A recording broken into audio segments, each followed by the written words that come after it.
மாணவர்கள் அனைவருக்கும் வணக்கம். மீண்டும் ஒரு குருகுலம் நிகழ்ச்சியில் உங்களை சந்திப்பதில் பெருமகிழ்ச்சி. இன்றைய தினம் உங்களுக்கு கணித பாட வகுப்பறை ஆரம்பமாகவிருக்கிறது. இன்று உலகவாழ் தமிழ் மக்கள் அனைவரும் தீபாவளி தினத்தை கொண்டாடி கொண்டிருக்கிறார்கள். எனவே தீபாவளியை கொண்டாடி கொண்டிருக்கும் உங்கள் அனைவருக்கும் இனிய தீபாவளி நல்வாழ்த்துக்களோடு இன்றைய வகுப்பறையை நாங்கள் ஆரம்பிப்போம். இன்று உங்களுக்கு இந்த திரிகோண கணிதம் என்னும் பாட அலகில் உள்ள விடயங்களினுக்கான மீட்டல் வகுப்பு இடம்பெற உள்ளது. எனவே மாணவர்கள் ஏற்கனவே வகுப்பறைகளில் நீங்கள் இந்த திரிகோண கணிதம் தொடர்பான விடயங்களை கற்றுள்ளீர்கள். எனவே அந்த விடயங்களை மீட்டு இன்று மாதிரி வினாக்களை உங்களுக்கு இந்த இடத்திலே உங்களுடன் கலந்துரையாடி வழங்குவதற்காக நான் தயாராகி கொண்டிருக்கிறேன். அந்த வகையிலே நாங்கள் இன்று இந்த திரிகோண கணித பாட அலகினுடைய விடயங்களில் முதலாவது நாங்கள் இந்த திரிகோண கணிதம் தொடர்பான அடிப்படையான விடயங்களை மீட்டு பார்ப்போம். திரிகோண கணிதம் தொடர்பான அடிப்படையான விடயங்களிலே இங்கு உங்களுக்கு தெரியும், ஒரு செங்கோண முக்கோணினுடைய 3 பக்கங்களை ஒரு கோணத்துடன் தொடர்புபடுத்தி நாங்கள் இவ்வாறு சொல்லிக்கொள்ளலாம். செங்கோணத்துக்கு எதிராக காணப்படுகின்ற பக்கம் செம்பக்கம் என்றும், அதேபோன்று தரப்பட்ட ஒரு கோணத்துக்கு எதிராக காணப்படுகின்ற பக்கம் எதிர்பக்கம் என்றும், தரப்பட்ட கோணத்திற்கு அயலிலே காணப்படும் பக்கம் அயற்பக்கம் என்றும் அழைக்கப்படும். இது உங்களுக்கு ஏற்கனவே தெரிந்த ஒரு விடயம். அதேபோன்று ஒரு செங்கோண முக்கோணிலே திரிகோண கணித விகிதங்களாக 3 விகிதங்கள் காணப்படும். ஒன்று சைன் தீட்டா. சைன் தீட்டா என்பது எதிர்பக்கத்தின் கீழ் செம்பக்கமாகும். அதேபோன்று அடுத்த திரிகோண கணித விகிதம் காஸ் தீட்டா. காஸ் தீட்டா என்பது அயற்பக்கத்தின் கீழ் செம்பக்கமாகும். அதேபோன்று அடுத்த திரிகோண கணித விகிதமானது டான் தீட்டா. டான் தீட்டா என்பது எதிர்பக்கத்தின் கீழ் அயற்பக்கமாகும். இங்கு இந்த sine theta, cos theta, tan theta ஆகிய 3 விகிதங்களையும் தரப்பட்ட செங்கோண முக்கோணி ஒன்றினுடைய பக்க நீளங்களினுடைய சார்பிலே நாங்கள் எழுதி பார்ப்போம். இங்கு பக்க நீளங்கள் உங்களுக்கு தரப்பட்டிருந்தால், அதாவது ஏபிசி எனும் முக்கோணியிலே சைன் தீட்டா என்பது எதிர்பக்கத்தின் கீழ் செம்பக்கம். எனவே எங்களுக்கு தெரியும் தீட்டாவினுடைய எதிர்பக்கமானது ஏபி, செம்பக்கமானது ஏசி. ஆகவே சைன் தீட்டா என்பது ஏபியின் கீழ் ஏசியாக காணப்படும். அதேபோன்று காஸ் தீட்டா என்பது அயற்பக்கத்தின் கீழ் செம்பக்கம். தீட்டாவிற்கு அயலிலே காணப்படும் பக்கம் அயற்பக்கம் பிசி ஆகும். அதேபோன்று செம்பக்கம் ஏசி ஆகும். ஆகவே காஸ் தீட்டா என்பது பிசியின் கீழ் ஏசியாக இருக்கும். அடுத்ததாக டான் தீட்டா. டான் தீட்டா என்பது எதிர்பக்கத்தின் கீழ் அயற்பக்கம். எதிர்பக்கம் என்பது ஏபி ஆகும். அயற்பக்கம் என்பது பிசி. ஆகவே டான் தீட்டா என்பது ஏபியின் கீழ் பிசியாக இருக்கும். இது ஏற்கனவே நீங்கள் கற்றுக்கொண்ட விடயங்களினுடைய அடிப்படை விடயம். அடுத்ததாக ஒரு செங்கோண முக்கோணியிலே 2 பக்க நீளங்கள் தரப்பட்டிருந்தால் 3வது பக்க நீளத்தை எவ்வாறு காணலாம் என்பது தொடர்பாக நாங்கள் பார்க்க போகின்றோம். எனவே இங்கு பாருங்கள், எக்ஸினால் காட்டப்பட்டுள்ள நீளத்தை காண்க. எனவே எக்ஸினால் காட்டப்பட்டுள்ள நீளம் என்பது எங்களுக்கு தெரியும் செம்பக்கம். செங்கோணத்துக்கு எதிராக காணப்படும் பக்கம் செம்பக்கம். ஆகவே நாங்கள் இந்த செம்பக்கத்தினுடைய நீளத்தை ஏனைய 2 பக்கங்கள் தெரியும் போது பைதகரஸ் தொடர்பினை பயன்படுத்தி காணலாம். எனவே பைதகரஸ் தொடர்பு என்பது உங்களுக்கு தெரிந்த விடயமே. அதாவது செங்கோணத்துக்கு எதிராக காணப்படும் பக்கம் செம்பக்கம்.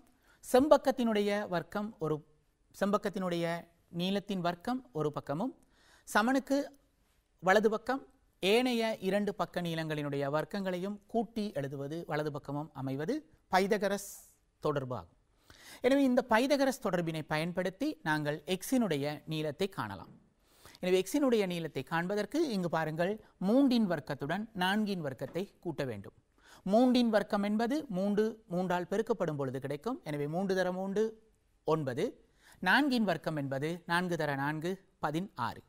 ஆகவே 3ன் வர்க்கம் 9, 4ன் வர்க்கம் 16. இவை இரண்டையும் கூட்டும் பொழுது உங்களுக்கு எக்ஸ் வர்க்கம் கிடைக்கும். ஆகவே எக்ஸ் வர்க்கமானது 25. ஆனால் எங்களுக்கு தேவை எக்ஸ். ஆகவே இருபுறமும் நாங்கள் வர்க்கமூலம் எடுக்கும் பொழுது எக்ஸ் ஆனது வர்க்கமூலம் 25ற்கு சமனாக இருக்கும். எனவே வர்க்கமூலம் 25 ஆனது 5. ஆகவே எக்ஸினுடைய நீளம் 5 சென்டிமீட்டராக இருக்கும். இது செம்பக்கத்தினுடைய நீளம். எனவே மாணவர்களே, உங்களுக்கு தெரிந்த ஒரு விடயம்தான், செங்கோண முக்கோணி ஒன்றிலே செம்பக்கத்தினுடைய நீளம் ஏனைய 2 பக்கங்களினுடைய நீளத்திலும் பெரிய நீளமாக காணப்படும். ஆகவே மற்ற நீளங்கள் இரண்டும் 3 சென்டிமீட்டர் மற்றும் 4 சென்டிமீட்டர் ஆவதால் செம்பக்கமானது அதனிலும் பெரிதாக காணப்பட வேண்டும். எனவே செம்பக்கமாகிய எக்ஸ் ஆனது 5 சென்டிமீட்டராக இருக்கின்றது. இது பைதகரஸ் தொடர்பினை பயன்படுத்தும் முறை. இனி நாங்கள் அடுத்ததாக ஒரு முக்கோணியிலே இந்த 3 பக்க நீளங்களும் எங்களுக்கு தெரிந்திருக்கும் பொழுது, செம்பக்கமும் செங்கோணத்தை உருவாக்கும் பக்க நீளங்களும் தெரிந்திருக்கும் பொழுது, யாதாயினும் ஒரு கோணத்தை கொண்டு அந்த கோணத்திற்குரிய சைன் காஸ் tan, இங்கு யாதாயினும் ஒரு கோணம் தீட்டா ஆக பெறப்பட்டுள்ளது.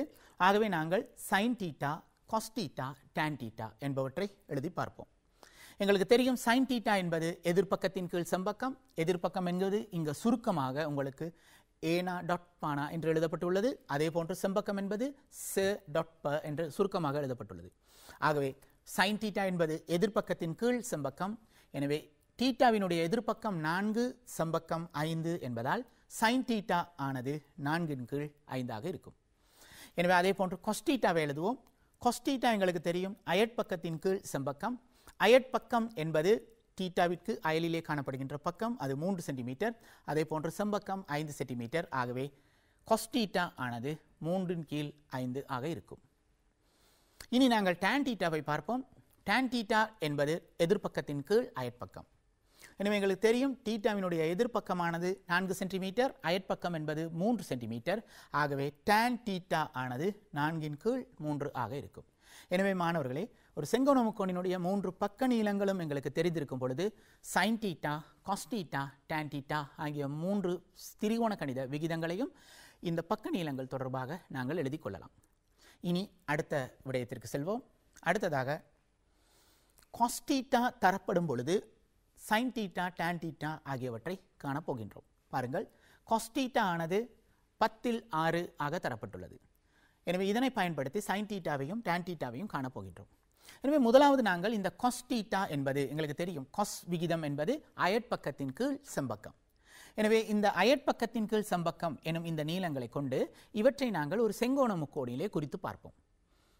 எனவே ஒரு செங்கோண முக்கோணியில் யாதாயினும் ஒரு கோணத்தை நீங்கள் தீட்டா என்று எடுத்துக்கொண்டால், செங்கோணம் தவிர்ந்த ஏனைய 2 கோணங்களிலே ஒரு கோணத்தை நீங்கள் தீட்டா என்று எடுக்கும் பொழுது அந்த தீட்டாவினுடைய அயற்பக்கம் 6 சென்டிமீட்டராகவும் செம்பக்கம் 10 சென்டிமீட்டராகவும் காணப்படும் என்று எடுத்துக்கொள்ளலாம்.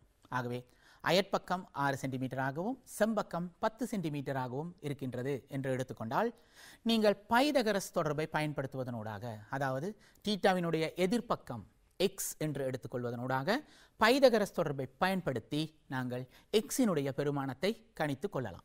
ஆகவே இங்கு பாருங்கள், பைதகரஸ் தொடர்பை நாங்கள் எழுதும் பொழுது செம்பக்கமாகிய 10 வர்க்கம் சமனுக்கு வலது பக்கமாகவும், செங்கோணத்தை உருவாக்கும் பக்கங்களாகிய 6 மற்றும் x என்பன இடது பக்கமாகவும் அமையுமாறு பைதகரஸ் தொடர்பு உருவாக்கப்பட்டுள்ளது. ஆகவே பாருங்கள், 6 வர்க்கம் சக x வர்க்கம் சமன் 10 வர்க்கம் ஆகும். இனி 6 வர்க்கம் என்பது 6 தர 6 அது 36, x வர்க்கம் சமன் 10 வர்க்கமானது 100 ஆகும். எனவே இடது பக்கம் எங்களுக்கு 36 நேர் குறியுடன் உள்ளது. ஆகவே நாங்கள் இருபுறமும் 36ஐ கழிப்போம். எனவே இருபுறமும் 36ஐ கழிக்கும் பொழுது எங்களுக்கு இடப்பக்கம் x வர்க்கம் கிடைக்கும். x வர்க்கமானது 100லிருந்து 36ஐ கழிக்க வரும் விடைக்கு சமனாகும். ஆகவே x வர்க்கமானது 64. இனி இருபுறமும் வர்க்க மூலம் எடுக்கும் பொழுது x கிடைக்கும். ஆகவே x ஆனது வர்க்க மூலம் 64 ஆகும். எனவே வர்க்க மூலம் 64 என்பது 8 சென்டிமீட்டர். ஆகவே தீட்டாவினுடைய எதிர்பக்கமாகிய x ஆனது 8 சென்டிமீட்டராக இருக்கும். இனி இந்த பக்க நீளங்களை பயன்படுத்தி தரப்பட்ட தரவை கொண்டு நாங்கள் ஒரு செங்கோண முக்கோணினுடைய 3 பக்க நீளங்களையும் கண்டுவிட்டோம். இனி இந்த 3 பக்க நீளங்களையும் பயன்படுத்தி நாங்கள் சைன் தீட்டாவையும் tan தீட்டாவையும் காணலாம். சைன் தீட்டா என்பது எங்களுக்கு தெரியும் எதிர்பக்கத்தின் கீழ் செம்பக்கம். ஆகவே சைன் தீட்டா என்பது இங்கு எதிர்பக்கம் 8 சென்டிமீட்டர், கீழ் செம்பக்கம் 10 சென்டிமீட்டராக இருக்கும். அதே போன்று tan தீட்டா என்பது எதிர்பக்கத்தின் கீழ் அயற்பக்கம். ஆகவே tan தீட்டா என்பது எதிர்பக்கம் 8 சென்டிமீட்டரின் கீழ் அயற்பக்கம் 6 சென்டிமீட்டராக இருக்க வேண்டும். சிறு திருத்தம், இங்கு இது சைன் தீட்டா என்பது எதிர்பக்கத்தின் கீழ் செம்பக்கம். அதே போன்று tan தீட்டா எதிர்பக்கத்தின் கீழ் அயற்பக்கம். எதிர்பக்கம் என்பது 8 சென்டிமீட்டராகவும் அயற்பக்கம் என்பது 6 சென்டிமீட்டராகவும் இருக்கும். ஆகவே tan தீட்டா என்பது 8 கீழ் 6 சென்டிமீட்டர் ஆக இருக்கும். இது காஸ் தீட்டா தரப்படும் பொழுது சைன் தீட்டாவையும் tan தீட்டாவையும் காணும் முறை. இனி அடுத்ததாக சில குறிப்பிட்ட கோணங்களுக்குரிய, அதாவது 30 பாகை, 45 பாகை, 60 பாகை. ஆகிய கோணங்களுக்குரிய சைன் காஸ் tan விகிதங்களை காணும் முறையை பார்க்க போகின்றோம். ஏற்கனவே நாங்கள் இந்த 30 பாகை 45 பாகை 60 பாகை ஆகிய கோணங்களுக்குரிய சைன் காஸ் tan விகிதங்களை எவ்வாறு காணலாம் என்பது தொடர்பாக நாங்கள் கற்றுள்ளோம். ஏற்கனவே நாங்கள் கற்றுக்கொண்ட விடயங்களை பயன்படுத்தி நேரடியாக அட்டவணை ஒன்றை நாங்கள் இங்கு இட்டுக்கொள்வோம். எனவே எங்களுக்கு தெரியும் தீட்டா ஆனது 30 பாகை 45 பாகை 60 பாகையாக காணப்படும் பொழுது sine theta cos theta tan theta ஆகிய விகிதங்களை நாங்கள் கண்டுகொள்வோம். எனவே இதனை நாங்கள் எவ்வாறு பயன்படுத்தலாம் என்றால் பாருங்கள், இங்கு சைன் 30 பாகை என்பது அரை ஆகும்.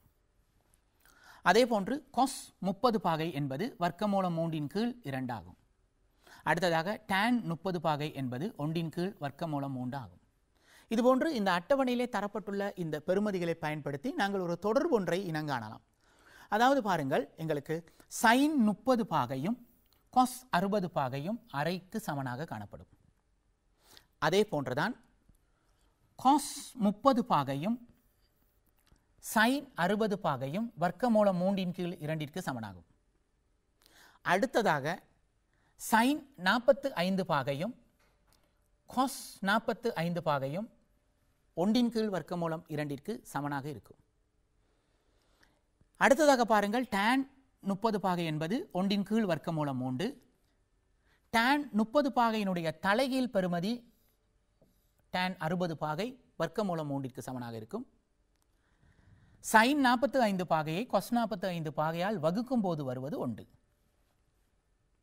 ஆகவே இவ்வாறு நாங்கள் இந்த சைன் 30 அல்லது சைன் 45 சைன் 60 அதே போன்று cos 30 cos 45 cos 60 tan 30 tan 45 tan 60 இந்த கோணங்களுக்குரிய விகிதங்களுடைய பெறுமதிகளை இவ்வாறு நாங்கள் என்ன செய்யலாம் என்றால் இலகுவாக ஞாபகம் வைத்துக் கொள்ளலாம்.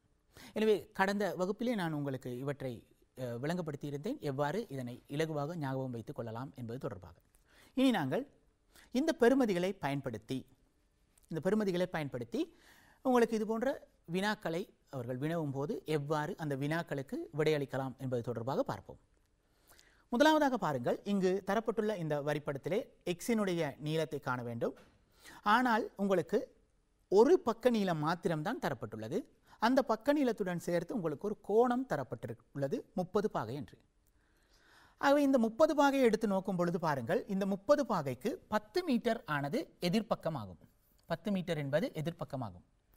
அதே போன்று எக்ஸ் என்பது செம்பக்கமாகும். செங்கோணத்திற்கு எதிராக காணப்படுவதால் செம்பக்கம். எனவே எதிர்ப்பக்கமும் செம்பக்கமும் தொடர்புறுவதால் எதிர்ப்பக்கம் செம்பக்கம் தொடர்புறும் விகிதத்தை காண வேண்டும். எனவே எதிர்ப்பக்கம் செம்பக்கம் தொடர்புறும் விகிதமானது சைன் விகிதமாகும். ஆகவே சைன் 30 பாகை சமன் எதிர்ப்பக்கத்தின் கீழ் செம்பக்கம் என்பதால் 10/x ஆக இருக்கும். எதிர்ப்பக்கத்தின் கீழ் செம்பக்கம். ஆகவே இனி இந்த விகிதத்தை பயன்படுத்தி நாங்கள் எக்ஸினுடைய பெறுமதியை கண்டுகொள்ளலாம். ஆகவே எங்களுக்கு தெரியும் சைன் 30 பாகை என்பது எதிர்ப்பக்கத்தின் கீழ் செம்பக்கம். ஆகவே சைன் 30 என்பது அட்டவணையிலிருந்து அரைக்கு சமன். ஆகவே சைன் 30 அரை ஆக இருப்பதால் அரை சமன் எதிர்ப்பக்கம் 10 செம்பக்கம் x. ஆகவே அரை சமன் 10/x. இனி குறுக்கு பெருக்கம் செய்வதனூடாக நாங்கள் எக்ஸினை கண்டுகொள்ளலாம். ஆகவே 1 எக்ஸால் பெருக்கப்படும், 2 10உடன் பெருக்கப்படும். ஆகவே இவற்றை பெருக்கும் பொழுது உங்களுக்கு குறுக்கு பெருக்கம் செய்யும் பொழுது 1 பெருக்கல் எக்ஸ் சமன் 2 பெருக்கல் 10 ஆக கிடைக்கும். ஆகவே இதிலிருந்து எக்ஸ் ஆனது 20 மீட்டருக்கு சமனாக கிடைக்கும். எனவே இது திரிகோண கணித விகிதத்தை பயன்படுத்தி செய்யும் ஒரு முறை. இனி அடுத்த வினாவிற்கு செல்வோம். அடுத்த வினாவை பாருங்கள். இங்கும் முதல் போன்றுதான் ஒரு பக்க நீளம், ஒரு கோணம், இன்னும் ஒரு பக்க நீளம் வினவப்பட்டுள்ளது. ஆகவே முதல் போன்று நாங்கள் இந்த கோணத்தை தொடர்பு படுத்திக் கொள்வோம் அந்த பக்க நீளங்களுடன். 45 பாகைக்கு 5 வர்க்கமூலம் 2 என்பது அயற்பக்கமாகும். அதே போன்று எக்ஸ் என்பது செம்பக்கமாகும். ஆகவே அயற்பக்கத்தையும் செம்பக்கத்தையும் தொடர்பு படுத்தும் விகிதம் காஸ் விகிதமாகும். எனவே காஸ் 45 பாகை சமன் அயற்பக்கத்தின் கீழ் செம்பக்கமாக இருக்கும். எனவே இந்த விகிதத்தை பயன்படுத்தும் பொழுது காஸ் 45 சமன் அயற்பக்கத்தின் கீழ் செம்பக்கம். எனவே எங்களுக்கு காஸ் 45 என்பது தெரியும் 1 வர்க்கமூலம் 2. ஒன்றின் கீழ் வர்க்கமூலம் 2 சமன் அயற்பக்கம் 5 வர்க்கமூலம் 2 கீழ் செம்பக்கம் x. முதல் போன்றுதான் குறுக்கு பெருக்கம் செய்வதனூடாக நாங்கள் எக்ஸினுடைய பெறுமதியை காணலாம். ஆகவே 1 எக்ஸுடன் பெருக்கப்படும். அடுத்ததாக வர்க்கமூலம் 2 ஆனது 5 வர்க்கமூலம் 2உடன் பெருக்கப்படும். எனவே ஒன்றையும் எக்ஸையும் பெருக்கும் பொழுது எங்களுக்கு எக்ஸ் கிடைக்கும். இங்கு நீங்கள் பார்க்கலாம் வர்க்கமூலம் 2 ஆனது வர்க்கமூலம் 2உடன் பெருக்கப்படும் பொழுது வர்க்கமூலம் 2 ஆனது வர்க்கமூலம் 2உடன் பெருக்கப்படும் பொழுது வர்க்கமூலம் 2 வர்க்கமூலம் 2உடன் பெருக்கப்படும். அது வர்க்கமூலம் 4 ஆகும். வர்க்கமூலம் 4 என்பது 2. ஆகவே இந்த வர்க்கமூலம் 2 2உடன் பெருக்கப்படும் பொழுது 2, அது மீண்டும் 5உடன் பெருக்கப்படும். ஆகவே எக்ஸினுடைய பெறுமதியானது 10 ஆக கிடைக்கும். ஆகவே இந்த முறையிலே நீங்கள் பெருக்கிக் கொள்ளும் பொழுது எக்ஸ் ஆனது 5 பெருக்கல் 2 ஆக கிடைக்கும். 5 பெருக்கல் 2 என்பது 10 ஆகும். எனவே எக்ஸினுடைய பெறுமதி 10 மீட்டர் ஆக இருக்கும். அடுத்த வினாவிற்கு செல்வோம். எக்ஸினால் காட்டப்பட்டுள்ள நீளத்தை காண்க. முதல் போன்றுதான். இங்கு 2 பக்க நீளங்களுள் ஒரு பக்க நீளம் எங்களுக்கு தெரியும் 20 வர்க்கமூலம் 3. அடுத்த பக்க நீளம் எக்ஸ் ஆனது வினவப்பட்டுள்ளது. அதே போன்று ஒரு கோணம் தரப்பட்டுள்ளது. எனவே இங்கு தரப்பட்ட கோணம் 60 பாகைக்கு இந்த 20 வர்க்கமூலம் என்பது எதிர்ப்பக்கமாகும். அதே போன்று எக்ஸ் ஆனது அயற்பக்கமாகும். ஆகவே எதிர்ப்பக்கத்தையும் அயற்பக்கத்தையும் தொடர்பு படுத்தும் விகிதம் tan விகிதமாகும். ஆகவே tan 60 பாகை சமன் எதிர்ப்பக்கத்தின் கீழ் அயற்பக்கம். எதிர்ப்பக்கம் என்பது 20 வர்க்கமூலம் 3 கீழ் அயற்பக்கம் எக்ஸ். இனி இந்த தொடர்பின் மூலம் நாங்கள் எக்ஸை காணலாம். ஆகவே tan 60 பாகை என்பது வர்க்கமூலம் 3ற்கு சமன். எனவே tan 60 பாகைக்கு பதிலாக வர்க்கமூலம் 3ஐ நீங்கள் பிரதியிடலாம். அதே போன்று எதிர்ப்பக்கம் 20 வர்க்கமூலம் 3 கீழ் அயற்பக்கம் எக்ஸ். இனி குறுக்கு பெருக்கம் செய்வதனூடாக எக்ஸ் ஆனது வர்க்கமூலம் 3உடன் பெருக்கப்படும். வர்க்கமூலம் 3 பெருக்கல் எக்ஸ் சமன் 20 வர்க்கமூலம் 3 ஆக இருக்கும். எனவே எக்ஸினுடைய பெறுமதி தேவையெனில் இடது பக்கமும் வலது பக்கமும் சமனுக்கு இடது பக்கமும் வலது பக்கமும் வர்க்கமூலம் 3ஆல் வகுப்போம். எனவே இங்கு பாருங்கள் இருபுறமும் நீங்கள் வர்க்கமூலம் 3ஆல் வகுக்கும் பொழுது இடது பக்கம் உள்ள வர்க்கமூலம் 3 வர்க்கமூலம் 3உடன் வெட்டுப்படும், சுருக்கப்படும். ஆகவே எக்ஸ் விடையாக கிடைக்கும். அதே போன்று வலது பக்கமும் வர்க்கமூலம் 3 வர்க்கமூலம் 3உடன் சுருக்கப்படும். ஆகவே எங்களுக்கு கிடைப்பது 20. எனவே எக்ஸ் ஆனது 20 மீட்டர் ஆக இருக்கும். எனவே எக்ஸ் ஆனது 20 மீட்டர் ஆக கிடைக்கும். இது இந்த எக்ஸினுடைய நீளத்தை காணும் ஒரு முறை. இனி அடுத்ததாக அட்டவணையை பயன்படுத்தி பெருமானம் காண்க. அதாவது தரப்பட்டுள்ள அட்டவணை, அதாவது ஏற்கனவே நாங்கள் 30 பாகை 45 பாகை 60 பாகை ஆகிய பெருமானங்களுக்குரிய சைன் காஸ் tan விகிதங்களை எழுதி ஒரு அட்டவணையை தயாரித்திருந்தோம். அந்த அட்டவணையை பயன்படுத்தி சைன் 45 பாகை கூட்டல் காஸ் 45 பாகையினுடைய பெறுமதியை காண வேண்டும்.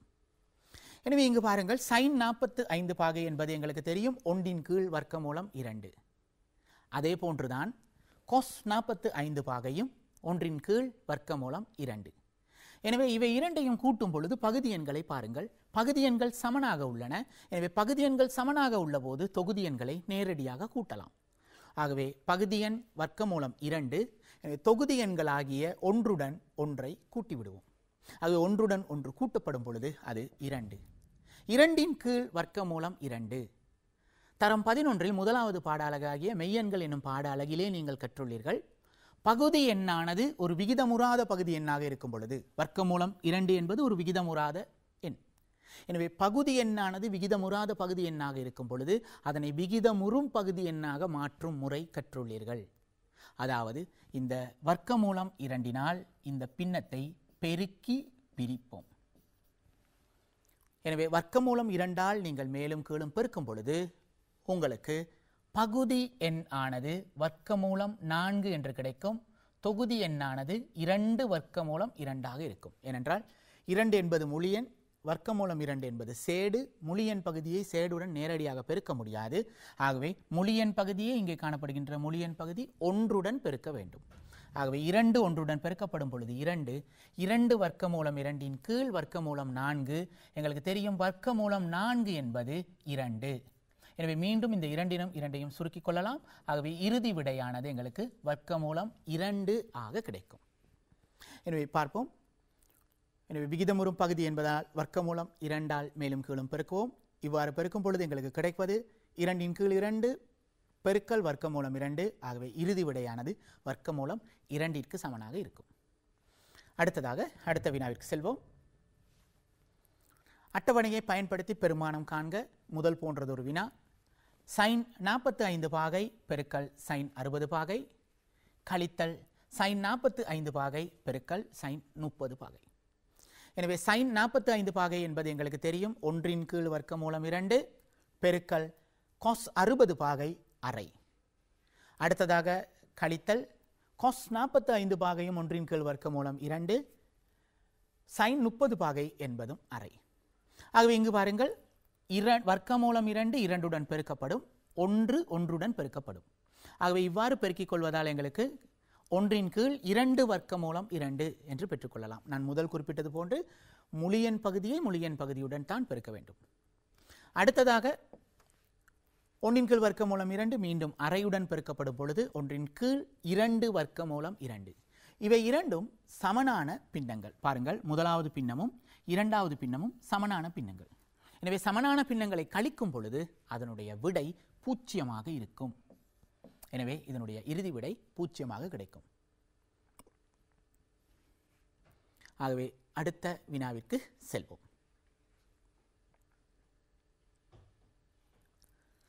இனி நாங்கள் இந்த திரிகோண கணிதம் எனும் பாடாளகிலே முக்கியமான சில விடயங்கள், அதாவது கிடைத்தளத்தில் உள்ள கோணங்கள் தொடர்பாக பார்க்கவிருக்கின்றோம். எனவே கிடைத்தளத்தில் உள்ள கோணங்கள் இவை தொடர்பாக நீங்கள் ஏற்கனவே தெளிவாக கற்றுள்ளீர்கள். ஒரு மீட்டலுக்காக நாங்கள் விரைவாக இவற்றை பார்க்க போகிறோம். கிடைத்தளத்தின் கோணங்கள் எனும் பொழுது கிடைத்தளத்தில் உள்ள புள்ளிகளின் அமைவுகளின் திசைகளை குறிக்க திசைகோள் பயன்படுத்தப்படும். எனவே பொதுவாக இந்த கிடைத்தள கோணங்கள் எனும் பொழுது திசைகோள் என்பது மிகவும் முக்கியமான ஒரு விடயம். எனவே கிடைத்தளத்தில் உள்ள புள்ளிகளினுடைய அமைவுகளை குறிப்பதற்கு நாங்கள் திசைகோளை பயன்படுத்துவோம். பார்ப்போம். இனி திசைகோள் என்பது வடக்கிலிருந்து வலஞ்சுழியாக அளக்கப்படும். அதாவது வடக்கிலிருந்து ஆரம்பித்து இது வலஞ்சுழியாக அளக்கப்படும் என்பது உங்களுக்கு ஏற்கனவே தெரிந்த விடயம். அடுத்ததாக திசைகோளானது பொதுவாக 3 இலக்கங்களினால் எழுதப்படும் என்பதும் உங்களுக்கு தெரிந்தது. இனி பார்ப்போம். கிடைத்தளத்தில் உள்ள A எனும் புள்ளியிலிருந்து B எனும் புள்ளியின் திசைகோள் 130 பாகை ஆகும். அதாவது கிடைத்தளத்தில் 2 புள்ளிகள் உள்ளன. ஒரு புள்ளி A, இன்னும் ஒரு புள்ளி B. A எனும் புள்ளியிலிருந்து பார்க்கும் பொழுது B எனும் புள்ளியினுடைய திசைகோள் ஆனது 130 பாகையாக இருக்கின்றது. எனவே இந்த தரவுகளை ஒரு பருமட்டான உருவில் குறித்துக் கொள்வோம். எனவே பருமட்டான உரு என்பது சரியான அளவிடையில் வரையப்பட தேவையில்லை. இருந்தாலும் நீங்கள் இந்த கோணங்களை குறிக்கும் பொழுது அது கூர்ங்கோணமா, விரிகோணமா அல்லது பின்வளை கோணமா என்பது தொடர்பான முக்கியத்துவம் வழங்கப்பட வேண்டும்.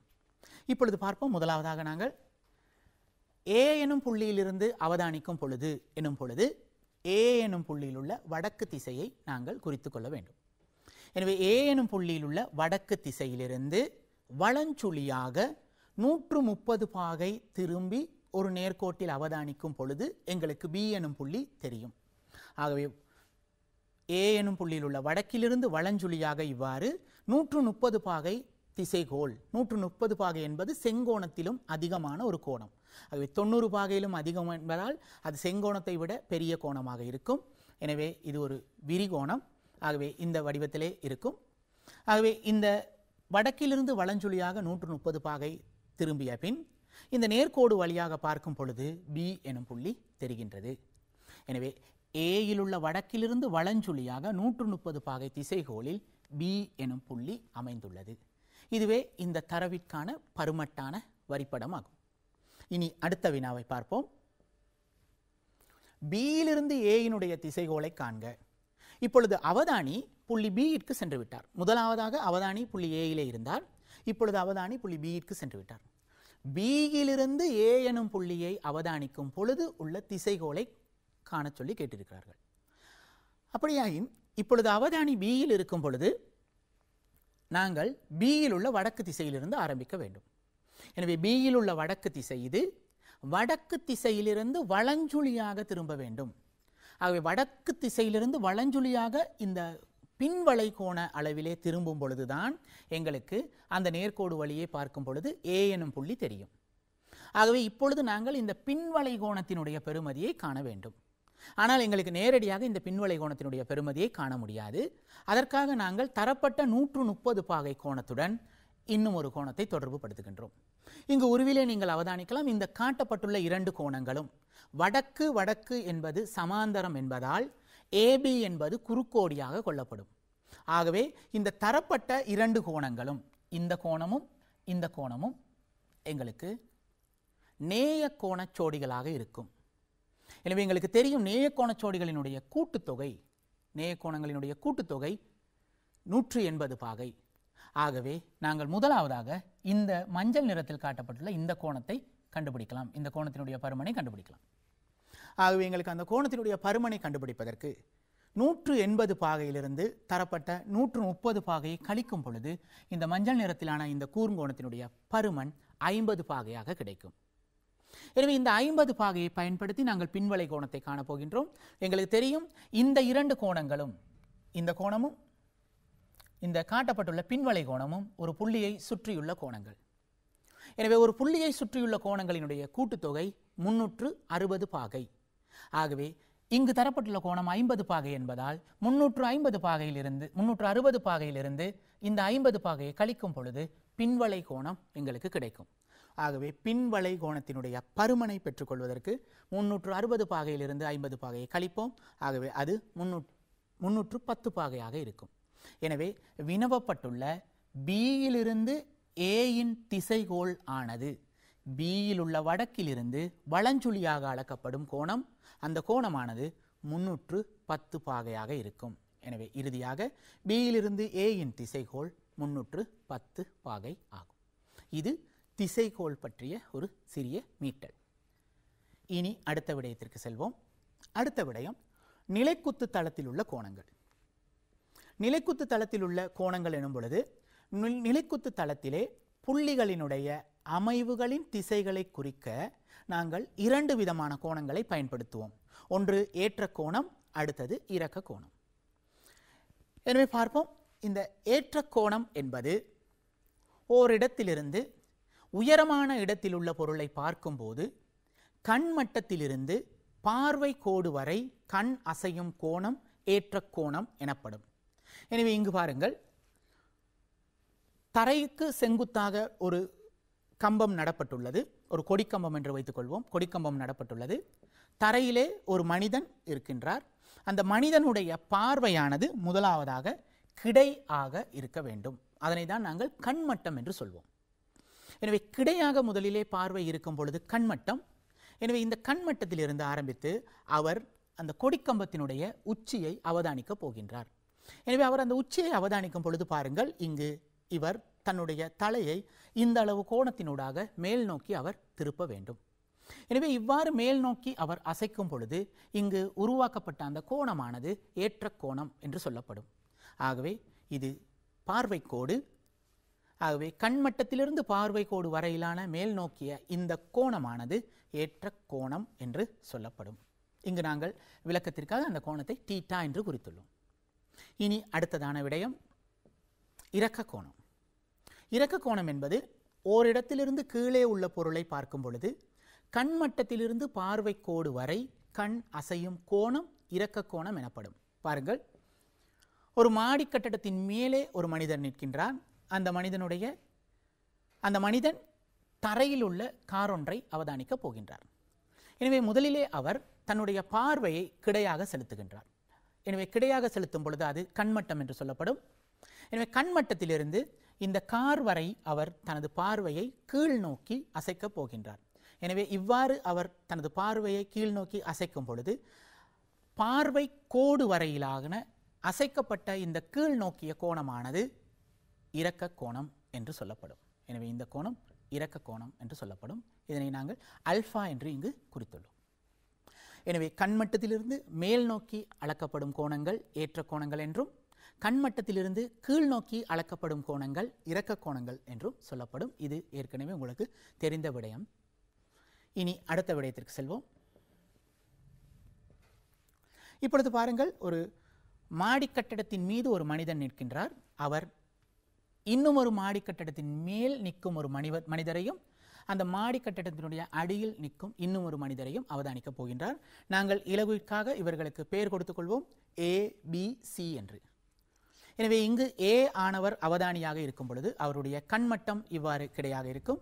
இது மேல் நோக்கி அசைக்கப்படும் பொழுது அவர் Bயை பார்க்கும் ஏற்ற கோணமானது தீட்டா ஆகும். A என்பவர் Bயை பார்க்கின்ற ஏற்ற கோணமானது தீட்டாவாக இருக்கும். அதே போன்று இப்பொழுது பாருங்கள், B ஆனவர் தன்னுடைய பார்வையை கிடையாக செலுத்துகின்றார். அது Bயினுடைய கண்மட்டம். இப்பொழுது B ஆனவர் Aயினை பார்க்கும் பொழுது அவருடைய கண்மட்டத்திலிருந்து கீழ் நோக்கி பார்க்க வேண்டும். எனவே இந்த கோணம் இறக்க கோணமாகும். ஆனால் எங்களுக்கு தெரியும், இந்த கிடைக்கோடுகள், இந்த கண்மட்டங்கள் இரண்டும் சமாந்தரம். கிடைக்கோடுகள் என்பதால் இவை சமாந்தரம். எனவே சமாந்தர கோடுகளை ஒரு குறுக்கோடு வெட்டும் பொழுது உண்டாகும் ஒன்று விட்ட கோணங்கள் சமன் என்பதால் இந்த கோணம் தீட்டாவாக காணப்படும் பொழுது இந்த கோணமும் தீட்டாவாக இருக்கும். ஆகவே ஏயிலிருந்து பியிற்கான ஏற்ற கோணமும் பியிலிருந்து ஏயிற்கான இறக்க கோணமும் பருமனில் சமனாக இருக்கும். ஆகவே இந்த கோணமும் தீட்டா ஆக காணப்படும். அதே போன்று தற்பொழுது A ஆனவர் Cயை அவதானிக்கப் போகின்றார். எனவே Cயை அவதானிக்கும் பொழுது AC எனும் கோடுதான் பார்வை கோடு. ஆகவே Aயினுடைய கண்மட்டத்திலிருந்து அவர் கீழ் நோக்கி அல்பா கோணத்தினூடாக பார்க்கின்றார். இப்பொழுது C ஆனவர் தனது கண்மட்டத்திலிருந்து மேல் நோக்கி ஏற்ற கோணத்தினூடாக Aயை பார்க்க போகின்றார். எனவே இந்த கோணமும் அல்பாவாக இருக்கும், இந்த ஏற்ற கோணம். காரணம் முதல் போன்றுதான், இந்த கண்மட்டங்கள் இரண்டும் கிடைக்கோடுகள். ஆகவே இவை சமாந்தரம்.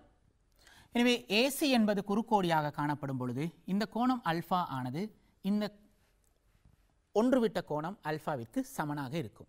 ஆகவே ஒன்றுவிட்ட கோணங்கள் சமன் எனும் பொழுது ஏயிலிருந்து சியிற்குள்ள இறக்க கோணமும் சியிலிருந்து ஏயிற்குள்ள ஏற்ற கோணமும் பருமனில் சமனாக காணப்படும்.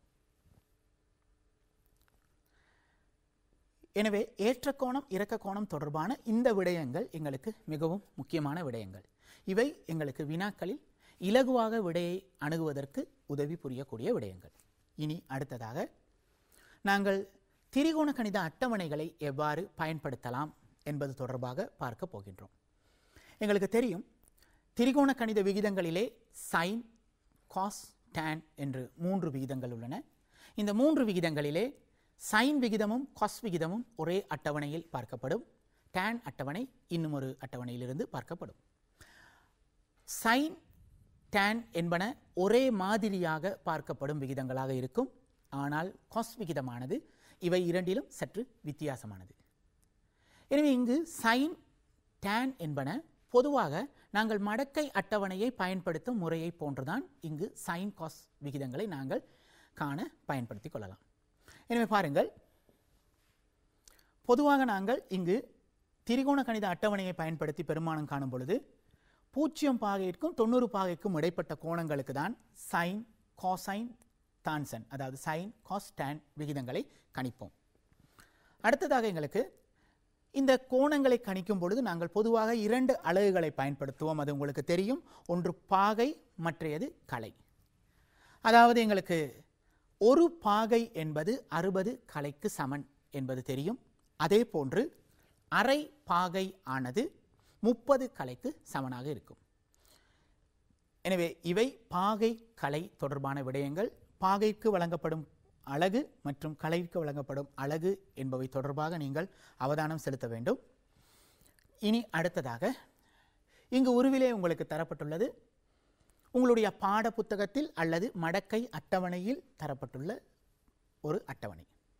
இங்கு பாருங்கள், சைன் அட்டவணை தான் என்பதனை நாங்கள் உறுதி செய்து கொள்வதற்கு தரப்பட்ட அட்டவணையினுடைய மேல் பக்கத்தில் பாருங்கள், இவ்வாறு இயற்கை சைன்கள் என்று 2 பக்கங்கள் உங்களுக்கு காணப்படும்.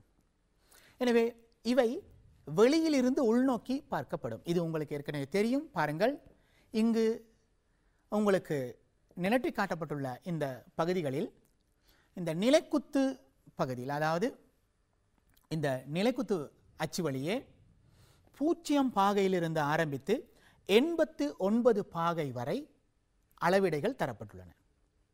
அதே போன்று கிடையாக இங்கு 0 கலையிலிருந்து 60 கலை வரையும், அதே போன்று இடை வித்தியாசங்கள் என்று ஒரு கலையிலிருந்து 9 கலை வரையிலுமான அளவிடைகள் தரப்பட்டுள்ளன. அதே போன்றுதான் அடுத்த பக்கமும். எனவே நாங்கள் சைன் அட்டவணையை பயன்படுத்தும் பொழுது வெளியிலிருந்து உட்புறமாக பெறுமதிகளை பார்ப்போம். tan cos என்பவற்றிற்கும் இதே போன்றுதான். அடுத்ததாக பாருங்கள், சைன் 13 பாகையை எவ்வாறு கணிக்கலாம் என்பது தொடர்பாக பார்ப்போம். இங்கு உங்களுக்கு சைன் அட்டவணையினுடைய ஒரு பகுதி மாத்திரம் தரப்பட்டுள்ளது. எனவே பொதுவாக மாணவர்களே இந்த சைன் காஸ் டேன் அட்டவணை அல்லது மடக்கை அட்டவணை பயன்படுத்தி பெருமானம் காணும் பொழுது இங்கு காணப்படுகின்ற இந்த கிடைப்பெறுமதிகள் உங்களுக்கு தெளிவாக புலப்படுவதற்காக நாங்கள் பொதுவாக நேர் விளிம்பு ஒன்றை பயன்படுத்துவது சாலச் சிறந்தது. எனவே நேர் விளிம்பு ஒன்றை பயன்படுத்தி சைன் 13 பாகையை நாங்கள் காணுவது எவ்வாறு என்பது தொடர்பாக பார்ப்போம். எனவே பாருங்கள், சைன் 13 பாகை எனும் பொழுது இங்கு நாங்கள் அட்டவணையிலே 13 பாகைக்கும் 0 கலைக்கும் தான் பெறுமதி பார்க்க வேண்டும். ஏனென்றால் இங்கு உங்களுக்கு கட்டாயமாக ஒரு கலை பெறுமதி தேவை. அப்பொழுதுதான் உங்களுக்கு அந்த பாகைக்கான பெறுமதியை பெற்றுக்கொள்ளலாம்.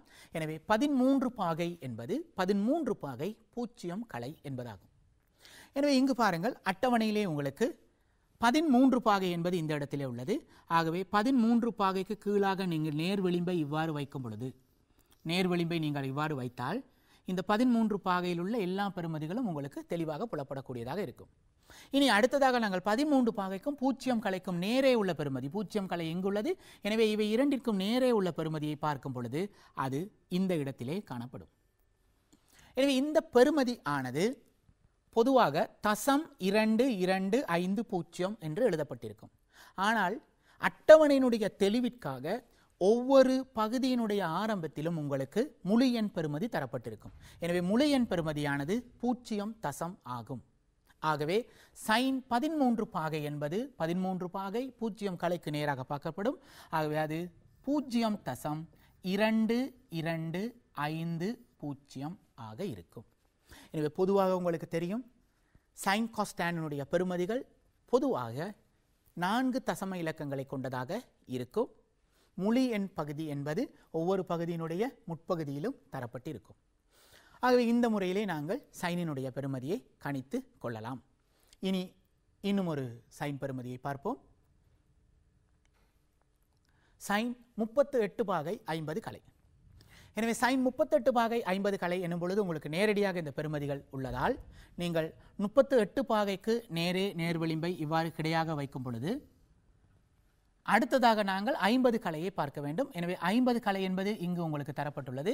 எனவே 38 பாகைக்கு நேரேயும் 50 கலைக்கு நேரேயும் உள்ள பெறுமதியை பார்க்கும் பொழுது அது 0.6271 ஆக இருக்கும்.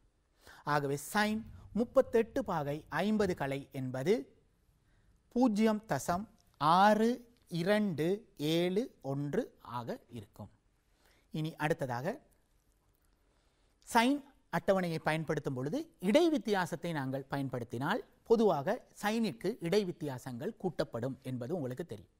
எனவே இங்கு பாருங்கள், சைன் 50 பாகை 25 கலை. இனி 50 பாகைக்கு நேரே 50 பாகை என்பது இங்கு தரப்பட்டுள்ளது, 50 பாகை இங்குள்ளது. எனவே 50 பாகைக்கு நேரே இடை வித்தியாசத்தையும் பயன்படுத்துவதால் நாங்கள் நேர் விளிம்பை இவ்வாறு சரி செய்து கொள்வது நல்லது. எனவே இங்கு பாருங்கள், 50 பாகை 25 கலைக்கு நாங்கள் பார்க்கும் பொழுது முதலாவதாக 50 பாகைக்கும் 20 கலைக்கும் உள்ள பெறுமதியை பார்ப்போம். எனவே 50 பாகை 20 கலைக்கு உள்ள பெறுமதி ஆனது 0.7698 ஆகும். இனி அடுத்ததாக 25 கலை தேவைப்படுவதால் இடை வித்தியாசத்திலே 5 கலைக்குரிய பெறுமதியை நாங்கள் கண்டு கூட்ட வேண்டும். எனவே இடை வித்தியாசத்தில் 5 கலைக்கு நேரே உங்களுக்கு உள்ள பெறுமதி 9. ஆகவே 0.7698 இந்த இடை வித்தியாசத்திற்குரிய 9ஐ கூட்ட வேண்டும். 9 என்பது இங்கு தசத்துக்கு பின்னால் 4 தசம இலக்கங்களை கொண்டுள்ளதால் இந்த 9ம் 4 தசம இலக்கங்களை கொண்ட ஒரு எண்ணாகும். அல்லது இலகுவாக நாங்கள் நினைவில் வைத்துக் கொள்வதற்கு இந்த 9 இறுதி இலக்கத்துடன் கூட்டப்படும் என்று ஞாபகம் வைத்துக் கொள்ளுங்கள். ஆகவே இவ்வாறு கூட்டும் பொழுது எங்களுக்கு சைன் 50 பாகை 25 கலை என்பது 0.7698 7707 ஆக கிடைக்கும். எனவே சைனிற்கு இடை வித்தியாசம் இந்த வகையிலே கூட்டப்பட வேண்டும். இனி அடுத்ததாக tan அட்டவணைக்கு வருவோம். tan அட்டவணை என்பது சைன் அட்டவணை போன்றுதான் பார்க்கப்படும். எனவே நிலைக்குத்து வரிசையிலே உங்களுக்கு இந்த பகுதியிலே பாகைக்குரிய பெறுமதிகளும், அடுத்ததாக இந்த பகுதியிலே கலைக்குரிய பெறுமதிகளும், இந்த இடத்திலே இடை வித்தியாசங்களுக்குரிய பெறுமதிகளும் இருக்கும். எனவே இனி tan அட்டவணை என்பதை உறுதி செய்து கொண்ட பின்பு நாங்கள் tan 18 பாகையை எவ்வாறு கணிக்கலாம் என்பது தொடர்பாக பார்ப்போம். tan 18 பாகையை கணிக்கும் பொழுது tan 18 பாகை ஆனது 18 பாகைக்கு நேரேயும் 0 கலைக்கு நேரேயும் பார்க்கப்பட வேண்டும். எனவே tan 18 பாகையை கணிக்கும் பொழுது அது 18 பாகைக்கு நேரேயும் 0 கலைக்கு நேரேயும் பார்க்கப்பட வேண்டும். ஆகவே பாருங்கள், tan 18 பாகை இந்த இடத்தில் உள்ளது, 0 கலை இந்த இடத்தில் உள்ளது. எனவே இவை இரண்டிற்கும் நேரே உள்ள இந்த பெறுமதியானது 0.3249 ஆகும். எனவே tan 18 பாகையை நாங்கள் எழுதலாம் 0.429 ஆகும். இனி அடுத்ததாக tan 47 பாகை 40 கலை, tan 47 பாகை 40 கலையை கணிக்கும் பொழுது பாருங்கள், 47 பாகைக்கு நேரேயும் அதே போன்று 40 கலைக்கு நேரேயும் உள்ள பெறுமதியை பார்க்க வேண்டும். எனவே 47 பாகைக்கு நேரும் 40 கலைக்கு நேரும் உள்ள பெறுமதியானது 1 தசம். பாருங்கள், இங்கு இந்த பகுதியின் ஆரம்பத்திலே எங்களுக்கு முழு எண் பெறுமதியானது 1 ஆக உள்ளதால் இந்த tan 47 பாகை 40 கலை என்பது 1 தசத்தில் ஆரம்பிக்க வேண்டும். 1 தசம். 45 பாகைக்கு மேலான பெறுமதிகள், 45 பாகையிலும் கூடிய tan பெறுமதிகள் 1 தசம் என்று இருக்கும். ஆகவே 1 தசம் 40 கலை எனும் பொழுது அது 0.977 ஆக இருக்கும். இது tan 47 பாகை 40 கலையினுடைய பெறுமதி. இனி அடுத்ததாக tan 55 பாகை 37 கலையை காண்போம். இங்கு இடை வித்தியாசங்கள் தொடர்புபடும். ஆகவே இடை வித்தியாசங்கள் என்பது கூட்டப்பட வேண்டும். எனவே இடை வித்தியாசங்கள் கூட்டப்பட வேண்டும் என்பதால் பாருங்கள், முதலாவதாக நாங்கள் tan 55 பாகை 30 கலை இவை இரண்டிற்கும் நேரே உள்ள பெறுமதியை பார்ப்போம். எனவே 55 பாகை என்பது இந்த இடத்திலே உள்ளது. அடுத்ததாக 30 கலை என்பது இந்த இடத்துக்கு நேரே உள்ளது. எனவே இவை இரண்டிற்கும் நேரே காணப்படும் பெறுமதியானது 1.4550 ஆகும். எனவே 55 பாகை 30 கலை என்பது 1.4550 இருக்கும். இனி அடுத்ததாக 7 கலை, எங்களுக்கு 37 கலை தேவை என்பதால் இடை வித்தியாசத்திலே 7 கலை, அதாவது 55 பாகைக்கு நேரே 7 கலைக்கு நேரே உள்ள பெறுமதியை பார்க்க வேண்டும். ஆகவே 7 கலைக்கு நேரே இருக்கும் பெறுமதி 63. ஆனால் எங்களுக்கு தெரியும் இது 4 தசம இலக்கங்களை கொண்ட எண். ஆகவே அது 0.0063 ஆகும். அல்லது நீங்கள் இதனை இலகுவாக இறுதி இரு இலக்கங்களுடன் 63ஐ கூட்ட வேண்டும் என்று நினைவில் வைத்துக் கொள்ளலாம். எனவே இவை இரண்டையும் நீங்கள் கூட்டினால் உங்களுக்கு இறுதியாக tan 55 பாகை 37 கலை ஆனது 1.4613 என்று கிடைக்கும். இது tan அட்டவணையை பயன்படுத்தி டேனினுடைய பெறுமதி காணுகின்ற முறை. எனவே இங்கு சைன் அட்டவணையும் tan அட்டவணையும் ஒரே மாதிரியாக பயன்படுத்தப்படுகின்றது என்பது உங்களுக்கு தெரியும். ஆனால் tan 45 பாகையிலும் அதிகமான கோணங்கள் வரும் பொழுது அது ஒன்றிலும் பெரிய ஓர் எண்ணாக இருக்கும். அதாவது 0 தசம் என்று ஆரம்பிக்காது 1 தசம் அல்லது 2, 3, 4 என்று முழு எண் பகுதியானது 0த்திலும் பெரிய ஓர் எண்ணாக இருப்பதை நீங்கள் அவதானித்திருக்கலாம். இனி அடுத்ததாக நாங்கள் இந்த சைன் tan அட்டவணையிலிருந்து விடுபட்டு சற்று மாறுதலாக கொஸ் அட்டவணைக்கு செல்வோம். எனவே கொஸ் அட்டவணையானது தனியே கொஸ் அட்டவணை என்ற ஒரு அட்டவணை இல்லை. ஆகவே நாங்கள் கொஸ்ஸினுடைய பெறுமதியை பார்க்கும் பொழுது சைன் அட்டவணையிலே தான் கொஸ் அட்டவணையுடைய பெறுமதியும் உள்ளடக்கப்பட்டுள்ளது. எனவே இங்கு பாருங்கள், இது கொஸ் அட்டவணை தானா என்பதை உறுதி செய்து கொள்வதற்கு இந்த கீழ்ப்பகுதியிலே உங்களுக்கு இயற்கை கோசைன்கள் என்று, சைன் அட்டவணைக்கு கீழ்ப்பகுதியில் இயற்கை கோசைன்கள் என்று இடப்பட்டிருக்கும். எனவே இதனை நீங்கள் பார்த்தால் இது கொஸ் அட்டவணை தான் என்பதை உறுதி செய்து கொள்ளலாம். கவனமாக இருங்கள். இயற்கை கோசைன்கள், கோத்தான்கள் என்று ஒன்று இருக்கும், அது கொஸ் அல்ல, அது கொட். எனவே கொஸ் என்பது இயற்கை கோசைன்கள் என்று தரப்பட்டிருக்கும்.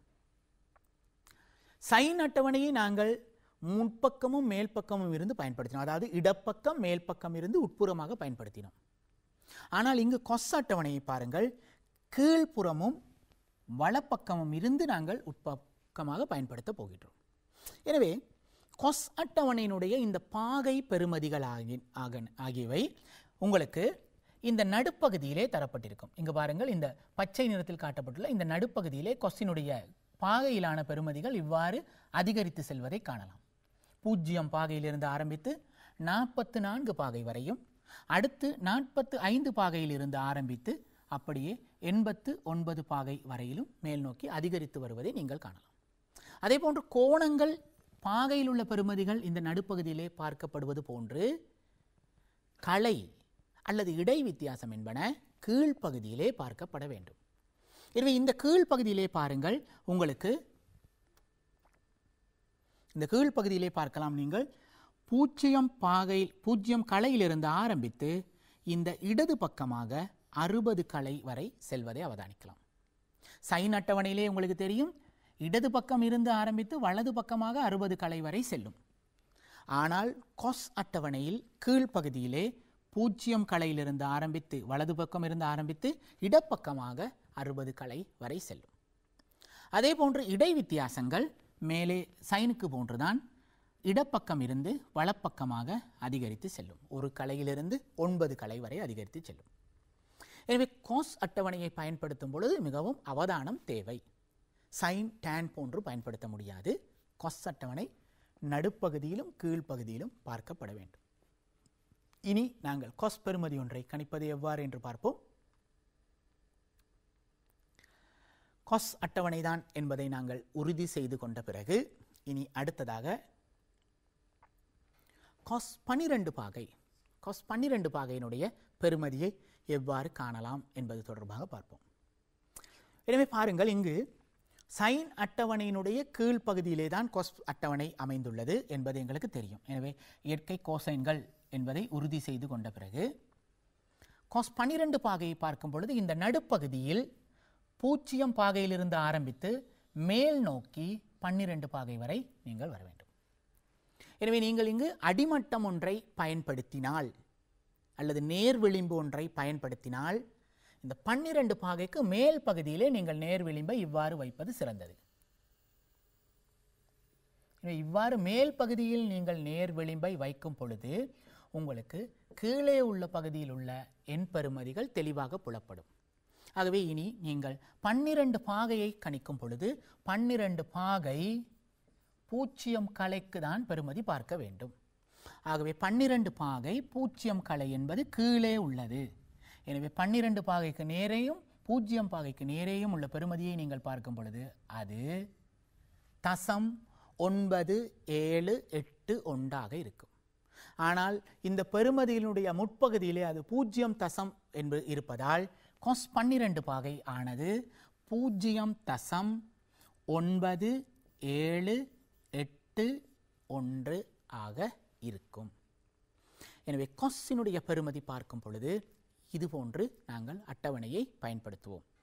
நடுப்பகுதியில் உள்ளது பாகை பெறுமதியையும் கீழ்ப்பகுதியிலே காணப்படுவது களை பெறுமதியையும் குறிக்கும். ஆகவே 12 பாகைக்கும் 0 களைக்கும் நேர் எதிரே உள்ள பெறுமதியை பார்க்க வேண்டும். ஆகவே அந்த பெறுமதியானது 0.978. ஆனால் இந்த பெறுமதிகளினுடைய முற்பகுதியிலே இங்கு 0 என்று ஆரம்பிப்பதால் இந்த பெறுமதியானது 0.978க்கு சமனாக இருக்கும். இனி அடுத்ததாக இன்னும் ஒரு பெறுமதியை பார்ப்போம். கொஸ் 72 பாகை 30 கலை. எனவே இங்கு பாருங்கள், கொஸ் 72 பாகை 30 கலை எனும் பொழுது நாங்கள் இந்த காஸ் அட்டவணையிலே கீழிருந்து மேலாக நடுப்பகுதியில் இவ்வாறு போகும் பொழுது எங்களுக்கு 72 பாகை இந்த இடத்திலே கிடைக்கும். 30 களை என்னும் பொழுது களைகளில் நாங்கள் இந்த வலப்பக்கம் இருந்து இடப்பக்கம் வருவோம். ஆகவே 30 களை இந்த இடத்திலே இருக்கும்.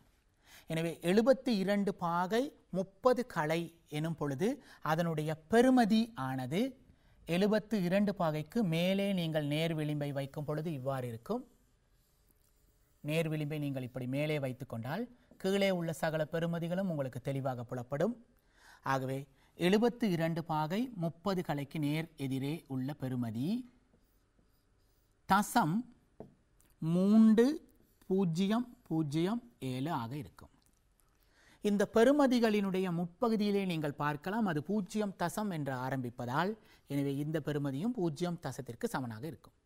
ஆகவே இறுதியாக காஸ் 72 பாகை 30 களை என்பது 0 தசம் 3007 சமனாக இருக்க வேண்டும். எனவே இது காஸ் 72 பாகை 30 களையை கணிக்கும் முறையாகும். இனி அடுத்ததாக காஸ் 57 பாகை 58 களை. எனவே இங்கு பாருங்கள், காஸிற்கு இடை வித்தியாசங்கள் கழிக்கப்படும்.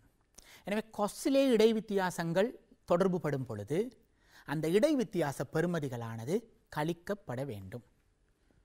எனவே காஸினுடைய பெறுமதிகளை பார்க்கும் பொழுது இடை வித்தியாசத்தை கழிக்கப் போகின்றோம். ஆகவே பாருங்கள், முதலாவதாக நாங்கள் காஸ் 57 பாகை 58 களையை கணிக்கும் பொழுது 57 பாகைக்கு நேரேயும் 50 களையிற்கு நேரேயும் உள்ள பெறுமதியை பெற்றுக்கொள்வோம். எனவே அது 0.5324 ஆக கிடைக்கும். இனி அடுத்ததாக எங்களுக்கு 8 களை தேவை. ஆகவே 8 களைக்கு நேர் எதிரே உள்ள பெறுமதி 20, நேராக உள்ள பெறுமதி 20.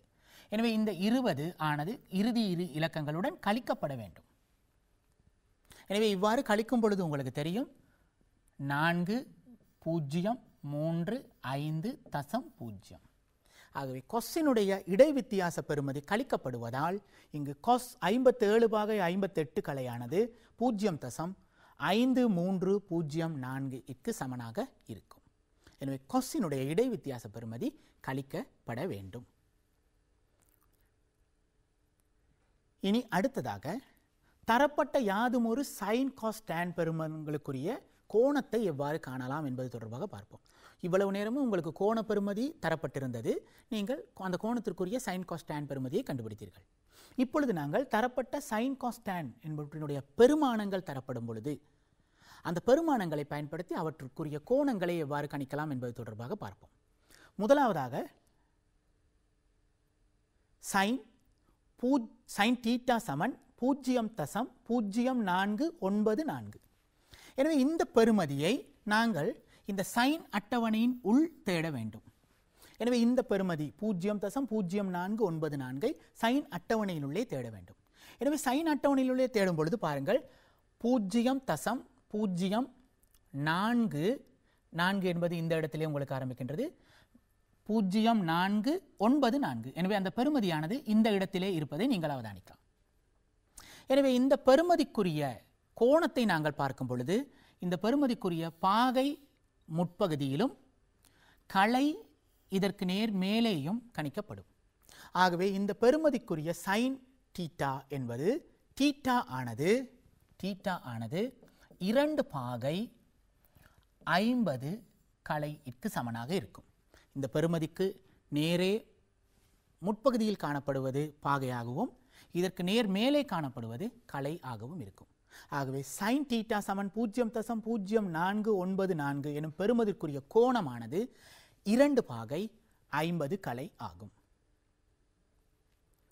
இனி அடுத்ததாக சைன் தீட்டா சமன் 0.6724. எனவே இந்த பெறுமதியை நாங்கள் அட்டவணையின் உள் தேடும் பொழுது 0.6724 என்பது உங்களுக்கு நேரடியாக இங்கு அட்டவணையில் இல்லை. இங்கு பாருங்கள், உங்களுக்கு 0.6734 உள்ளது. அடுத்தது 0.6713 எனும் பெறுமதி உள்ளது. எனவே இது 0.6724 எனும் பெறுமதியை விட சிறிய மற்றும் பெரிய பெறுமதிகளாக காணப்படுகிறது. ஆகவே எப்பொழுதுமே நாங்கள் அந்த சிறிய பெறுமதியை தான் எடுக்க வேண்டும். ஆகவே சிறிய பெறுமதியாகிய 0.6713 நாங்கள் எடுத்துக்கொள்வோம். சிறிய பெறுமதியை தான் எடுக்க வேண்டும். எனவே எடுத்து இந்த பெறுமதியை நாங்கள் கழிக்கும் பொழுது இன்னும் எங்களுக்கு எவ்வளவு தேவை என்பது வரும். ஆகவே 4 3 கழித்தால் 1, 2 1 கழித்தால் 1, மற்றவை 0 ஆகிவிடும். எனவே எங்களுக்கு தேவையான பெறுமதியை கண்டுபிடிக்க இன்னும் எங்களுக்கு 11 தேவை. ஆகவே நாங்கள் இங்கே எடுக்க போகும் பெறுமதி 0.6713. அந்த பெறுமதியுடன் 11 கூட்டினால், இந்த பெறுமதியுடன் 11 கூட்டினால் எங்களுக்கு 0.6724 கிடைக்கும். ஆகவே இதே வரிசையிலே நேரே எங்களுக்கு இடை வித்தியாசத்தில் 11 உள்ளதா என்று பார்ப்போம். ஆம், இதே வரிசையில் நேராக 11 இடை வித்தியாசத்தில் உள்ளது. ஆகவே இப்பொழுது பாருங்கள், இந்த கோணத்தினுடைய பருமனை கணிப்பதற்கு இந்த 0.6713 நேரே உள்ள பாகையினுடைய பெறுமதி 42 பாகை. அதற்கு நேர் மேலே உள்ள கலையினுடைய பெறுமதி 10 கலை. இடை வித்தியாசத்தில் எங்களுக்கு 11 தேவை. அந்த 11க்கு நேர் மேலே உள்ள கலையினுடைய பெறுமதி 5 கலை. ஆனால் எங்களுக்கு தெரியும் சைனிலே இடை வித்தியாசம் கூட்டப்படும், சைனிற்கு இடை வித்தியாசங்கள் கூட்டப்படும். ஆகவே இடை வித்தியாசத்தை கூட்டும் பொழுது இறுதி விடை எங்களுக்கு 42 பாகை 15 கலை ஆக கிடைக்கும். ஆகவே இறுதி விடையானது 42 பாகை 15 கலை ஆக இருக்கும். இனி அடுத்த விடயத்திற்கு செல்வோம். tan θ சமன் 0.1376. tan θ சமன் 0.1376. எனவே tan அட்டவணையின் உள் இந்த பெறுமதியை தேடுவோம். எனவே tan அட்டவணையின் உள் 0.1376 என்பது நேரடியாக இங்கு உங்களுக்கு உள்ளது. ஆகவே இந்த பெறுமதிக்கு நேர் எதிரே உள்ள பாகையினுடைய பெறுமதி 7 பாகை, மேலே உள்ள கலையினுடைய பெறுமதி 50 கலை. ஆகவே தீட்டா ஆனது 7 பாகை 50 கலை ஆக இருக்கும்.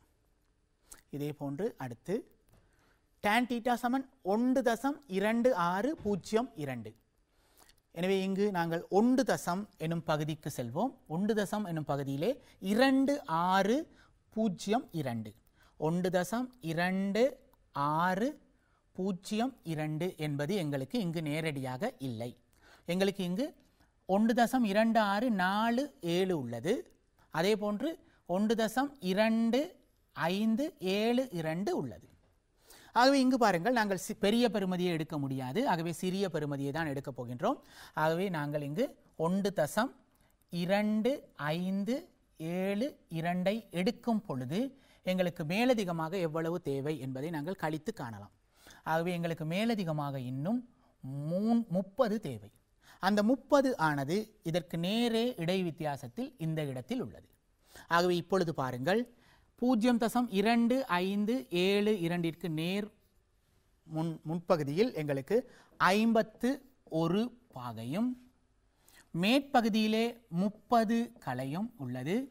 இடை வித்தியாசத்தில் எங்களுக்கு இன்னும் தேவை 30. அந்த 30க்கு நேர் பகுதியில் நேர் மேலே எங்களுக்கு 4 கலை உள்ளது. எனவே இடை வித்தியாசம் கூட்டப்பட வேண்டும் டேனிற்கும். ஆகவே இடை வித்தியாசத்தை கூட்டினால் இறுதி விடையானது எங்களுக்கு 51 பாகை 34 கலை ஆக கிடைக்கும். ஆகவே tan θ சமன் 1.2602க்கு θ ஆனது 51 பாகை 34 கலை ஆக கிடைக்கும்.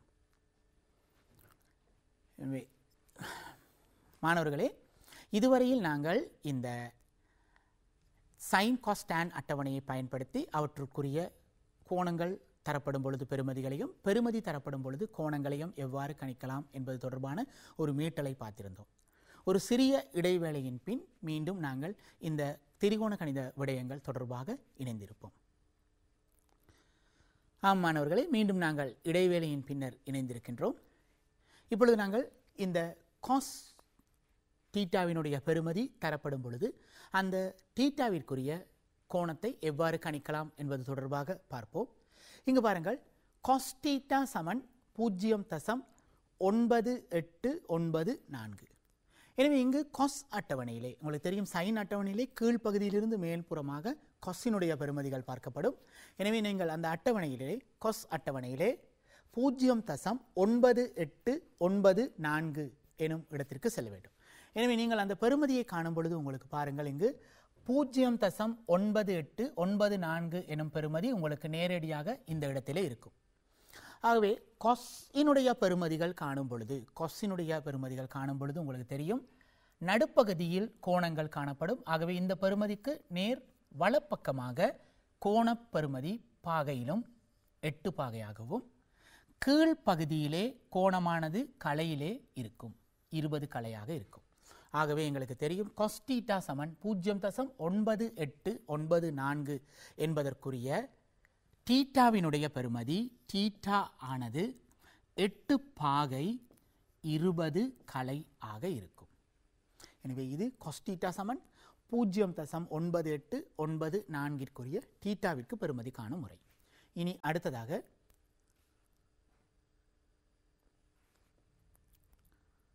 கொஸ் தீட்டா சமன் 0.6189. எனவே இந்த பெறுமதியை நாங்கள் கொஸ் அட்டவணையினுள்ளே தேடும் பொழுது 0.6189. எனவே இங்கு உங்களுக்கு 2 பெறுமதிகள் உள்ளன. ஒன்று 6180, அடுத்தது 6202. ஆனால் எங்களுக்கு தேவையான பெறுமதி நேரடியாக இல்லை. 0.6189 நேரடியாக இல்லை. ஆகவே நாங்கள் அந்த பெறுமதியிலும் குறைந்த பெறுமதியை தான் எடுக்க வேண்டும். ஆகவே 0.6202 என்பதனை எடுக்க முடியாது. ஆகவே இங்கு நாங்கள் குறைந்த பெறுமதியாகிய 0.6180 எடுத்துக்கொள்வோம். இனி எங்களுக்கு 6189 தேவை. ஆகவே மேலும் எங்களுக்கு 9 தேவை.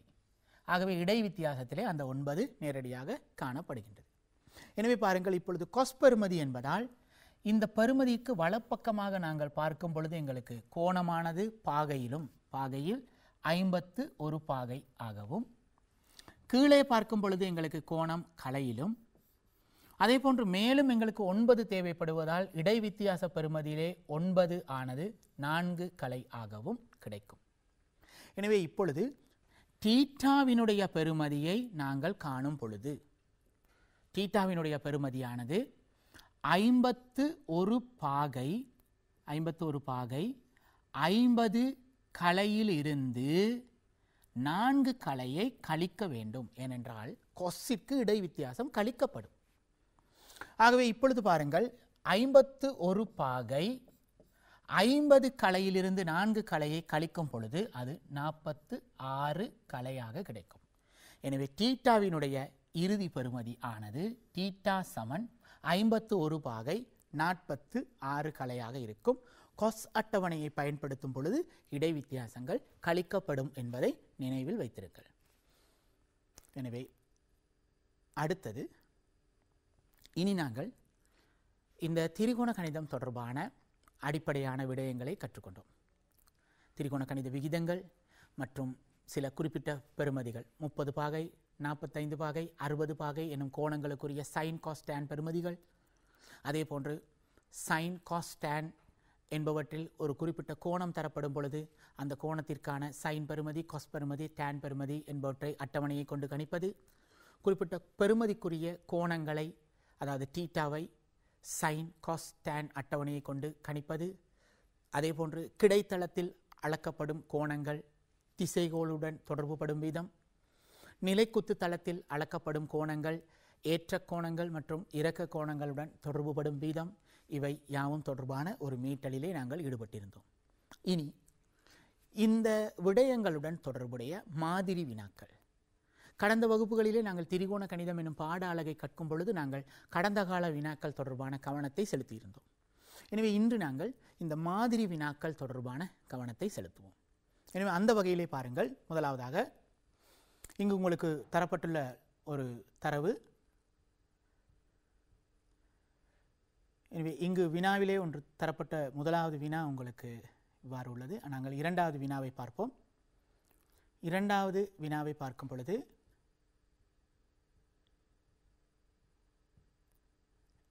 இரண்டாவது வினா ஆனது பாருங்கள்.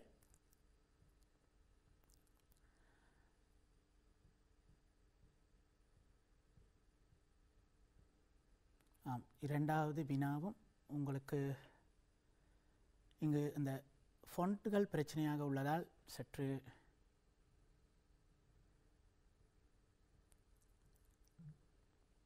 இரண்டாவது வினாவும் அதே போன்றுதான் உங்களுக்கு உள்ளது. மாணவர்களே, சற்று இடைவேளையின் பின்னர் நான் இந்த எழுத்துக்களில் உள்ள பிழைகளை சரி செய்து மீண்டும் நாங்கள் இந்த வகுப்பறையிலே இணைந்திருப்போம். அதுவரை நீங்கள் சற்று காத்திருக்க வேண்டும். இந்த பிழைகளை சரி செய்து உங்களுக்கு மீண்டும் இந்த வகுப்பறை தொடரும்.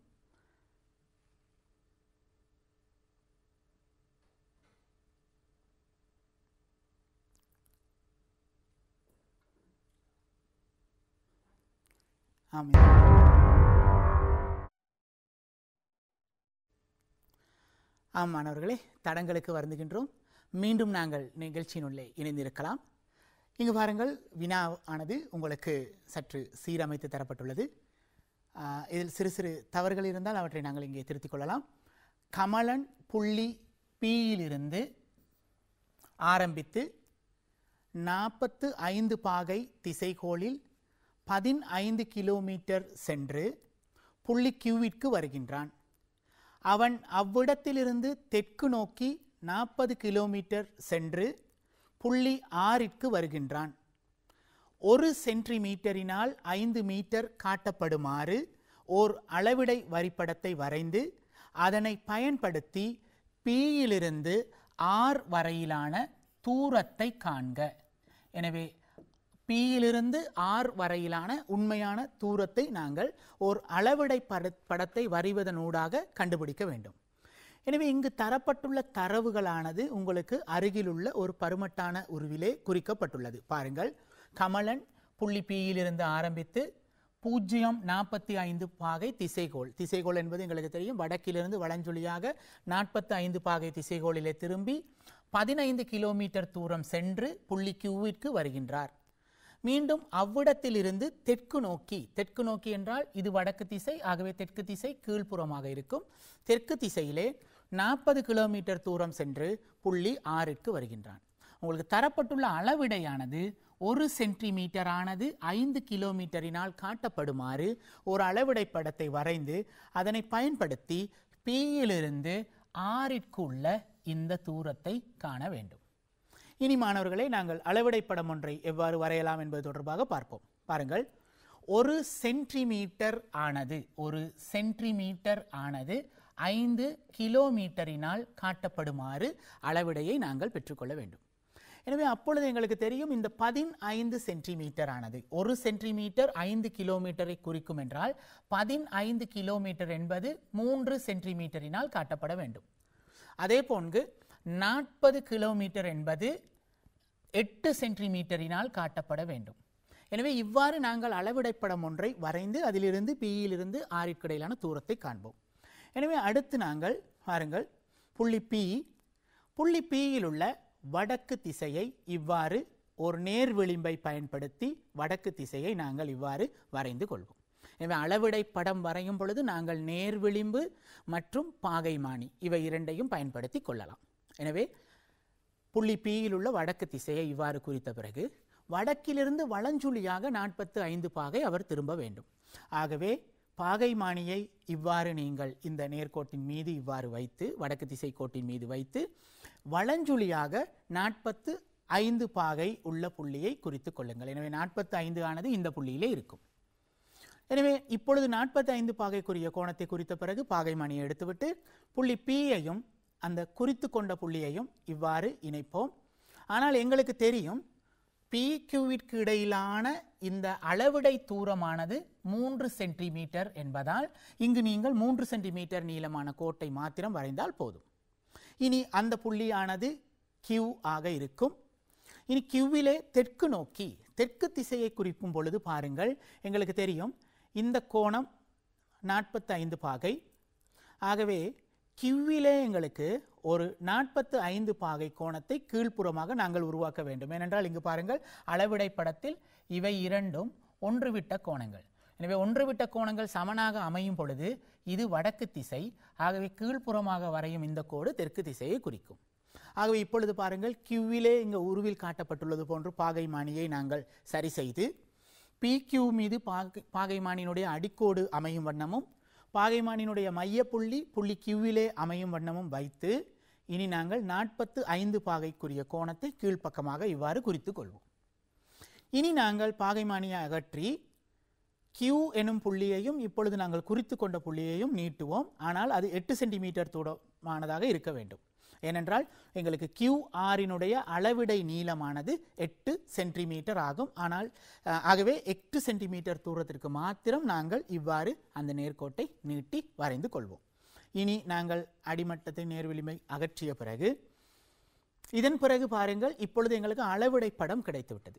இனி அளவிடை படத்திலே நாங்கள் PR ஆகிய புள்ளிகளை இணைத்து அந்த புள்ளிகளுக்கு இடைப்பட்ட தூரத்தை கணிப்போம். எனவே இங்கு நாங்கள் இந்த PR ஆகிய புள்ளிகளுக்கு இடைப்பட்ட தூரத்தை நேர் விளிம்பை பயன்படுத்தி கணிக்கும் பொழுது அந்த தூரமானது எங்களுக்கு அண்ணளவாக 6.2 சென்டிமீட்டர் நீளமுடையதாக இருப்பதை அவதானிக்கலாம். இந்த தூரம் எங்களுக்கு 6.2 சென்டிமீட்டர் நீளமுடையதாக இருப்பதை அவதானிக்கலாம். எனவே PRக்கு இடையிலான இந்த அளவிடை தூரமானது இப்பொழுது 6.2 சென்டிமீட்டர் தூரமாக இருக்கும். ஆகவே எங்களுக்கு உண்மையான தூரம் தேவை என்பதால் பெறப்பட்ட அந்த 6.2 சென்டிமீட்டர் தூரத்தை நாங்கள் எங்களுடைய அளவிடை ஆகிய 5 கிலோமீட்டரினால் பெருக்கும் பொழுது உண்மையான தூரம் கிடைக்கும். ஆகவே 6.2 ஆனது 5 கிலோமீட்டரினால் பெருக்கப்படும் பொழுது அது 31 கிலோமீட்டராக இருக்கும். எனவே அளவிடை படத்தை பயன்படுத்தி நாங்கள் அந்த புள்ளிகளுக்கு இடைப்பட்ட தூரத்தை இவ்வாறு கணித்து கொள்ளலாம். இனி நாங்கள் அடுத்த வினாவிற்கு செல்வோம். அடுத்த வினாவை பாருங்கள். கிடைத்தரையில் நடப்பட்டுள்ள நிலைக்குத்து கம்பம் ஒன்றின் அடியிலிருந்து அதே கிடைத்தரையில் 150 மீட்டர் தூரத்தில் உள்ள புள்ளியில் நிற்கும் கபிலன் கம்பத்தின் உச்சியை 32 பாகை 20 கலையில் காண்கின்றான். கபிலனிற்கும் கம்பத்திற்கு அடியிற்கும் இடையில் ஒரே நேர்கோட்டில் உள்ள புள்ளி Pயையும் கம்பத்தின் உச்சியையும் 120 மீட்டர் நீளமான கம்பியினால் இழுத்து கட்டப்படுகின்றது. திரிகோண கணித விகிதங்களை பயன்படுத்தி கம்பி கிடையுடன் ஆக்கும் சாய்வு கிட்டிய பாகைக்கு 52 என காட்டுக. கபிலனின் உயரத்தை புறக்கணிக்க. எனவே மீண்டும் இந்த தரவுகளை கொண்டு நாங்கள் ஒரு பருமட்டான படத்தை வரைவோம். பாருங்கள், கிடைத்தரையில் நடப்பட்டுள்ள ஒரு நிலைக்குத்தான கம்பம் இது. இந்த கம்பத்தின் அடியிலிருந்து 150 மீட்டர் தூரத்தில் ஒரு புள்ளியில் கபிலன் நிற்கின்றார். இது கபிலன். கம்பத்தின் அடியிலிருந்து 150 மீட்டர் தூரத்தில் கபிலன் நிற்கின்றார். இனி கபிலன் கம்பத்தினுடைய உச்சியை, அந்த கம்பத்தினுடைய உச்சியை அவர் பார்க்கும் பொழுது கண்மட்டம் கிடையாக இருக்க வேண்டும். கிடையிலிருந்து மேல் நோக்கி உச்சிக்கு உள்ள அந்த ஏற்ற கோணமானது 32 பாகை 20 கலையாக இருக்கும். கம்பத்தின் அடியில் ஒரே நேர்கோட்டில் கிடைக்கோட்டில் உள்ள ஒரு புள்ளி Pயும், புள்ளி P ஆனது இந்த கிடைக்கோட்டில் யாதாயினும் ஒரு புள்ளியாக இருக்கட்டும். Pயையும் உச்சியையும் 120 மீட்டர் நீளமான கம்பியினால் இழுத்து கட்டப்படுகின்றது. எனவே புள்ளி Pக்கும் கம்பத்தினுடைய உச்சிக்கும் இடைப்பட்ட இந்த தூரமானது 120 மீட்டராக இருக்க வேண்டும். இனி திரிகோண கணித விகிதங்களை பயன்படுத்தி கம்பி கிடையுடன் அமைக்கும் இந்த கோணம் தீட்டா ஆனது 52 பாகைக்கு சமன் என்று காட்ட வேண்டும். முக்கியமான ஒரு தரவு இங்கு பாருங்கள், கபிலனின் உயரத்தை புறக்கணிக்க. எனவே கபிலனுடைய உயரத்தை நாங்கள் புறக்கணித்தால் எங்களுக்கு புதிய படமானது இவ்வாறு இருக்கும். கபிலனுடைய உயரத்தை நாங்கள் புறக்கணிக்கும் பொழுது புதிய படம் இவ்வாறு இருக்கும். எனவே கபிலனை நாங்கள் K என்றும் புள்ளி Pயை P என்றும் கம்பத்தை AB என்றும் குறிக்கின்றோம். கம்பத்தினுடைய அடி A, கம்பத்தினுடைய உச்சி B. இனி எங்களுக்கு கோணம் APBயினுடைய பருமனை காண வேண்டும்.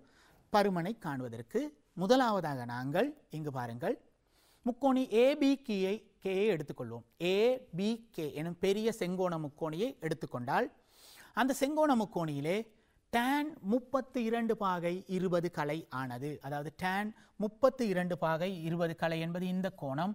இந்த கோணத்திற்கு எதிர்பக்கம் AB, அதே போன்று அயற்பக்கம் AK. ஆகவே எதிர்ப்பக்கத்தின் கீழ் அயற்பக்கம் எனும் விகிதத்தை நாங்கள் பயன்படுத்தினால் எதிர்ப்பக்கம் AB ஆனது AB என்று எழுதப்படும். அடுத்ததாக அயற்பக்கம் AK ஆனது 150 மீட்டர் ஆகும். ஆகவே இந்த tan 32 பாகை 20 களையை எங்களுக்கு கணிக்க தெரியும். tan அட்டவணையிலே 32 பாகை 20 களை என்பது 32 பாகைக்கும் 20 களைக்கும் நேர் எதிரே பார்க்கும்போது உள்ள பெறுமதி 0.6330 ஆகும். ஆகவே tan 32 பாகை 20 களை 0.6330 சமன் ABயின் கீழ் 150. இனி நாங்கள் குறுக்கு பெருக்கம் செய்வதனூடாக ABயை கணிக்கலாம். எனவே இவை இரண்டையும் நீங்கள் பெருக்கினால் ABயினுடைய பெறுமதியானது 94.95 மீட்டர் ஆக கிடைக்கும். இது ABயினுடைய நீளம். இனி ABயினுடைய நீளத்தை படத்திலே குறித்துக் கொள்வோம். இதன் பிறகு நாங்கள் நேரடியாக அந்த தீட்டா எனும் கோணத்தை கணிக்கலாம். எனவே தீட்டா எனும் கோணத்தை பாருங்கள். இங்கு முக்கோணி ABPயிலே தொடர்பு படுத்தும் பொழுது தீட்டாவிற்கு எதிர்ப்பக்கம் அடுத்தது செம்பக்கம். எனவே எதிர்ப்பக்கமும் செம்பக்கமும் தொடர்படுகின்ற விகிதம் சைன் விகிதம். ஆகவே சைன் தீட்டா ஆனது எதிர்ப்பக்கத்தின் கீழ் செம்பக்கம். எதிர்ப்பக்கம் 94.95, செம்பக்கம் 120.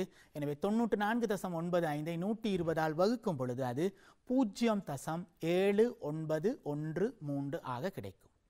இனி நாங்கள் இந்த பெறுமதிக்குரிய சைன் பெறுமதியை பயன்படுத்தி தீட்டாவினுடைய பெறுமதியை காணப்போகின்றோம். ஆகவே சைன் அட்டவணையிலே நாங்கள் 0.7913 நாங்கள் தேட வேண்டும். ஆகவே 0.7913 ஆனது உங்களுக்கு சைன் அட்டவணையிலே நேரடியாக கிடைக்காது. எனவே அந்த பெறுமதியை விட குறைந்த பெறுமதியை நாங்கள் பெற்றுக்கொள்ளும் பொழுது 0.7898 உள்ளது. இன்னும் எங்களுக்கு 15 தேவை. ஆகவே இங்கு இடை வித்தியாசத்தில் நாங்கள் பார்க்கும் பொழுது எங்களுக்கு 7 9 ஆகவே 14 எனும் பெறுமதியை நாங்கள் பெற்றுக்கொள்ளலாம். எங்களுக்கு 15 தேவை, ஆனால் இடை வித்தியாசத்தில் எங்களுக்கு 15 கிடையாது. ஆகவே 14 எனும் பெறுமதியை பெற்றுக்கொள்ளலாம்.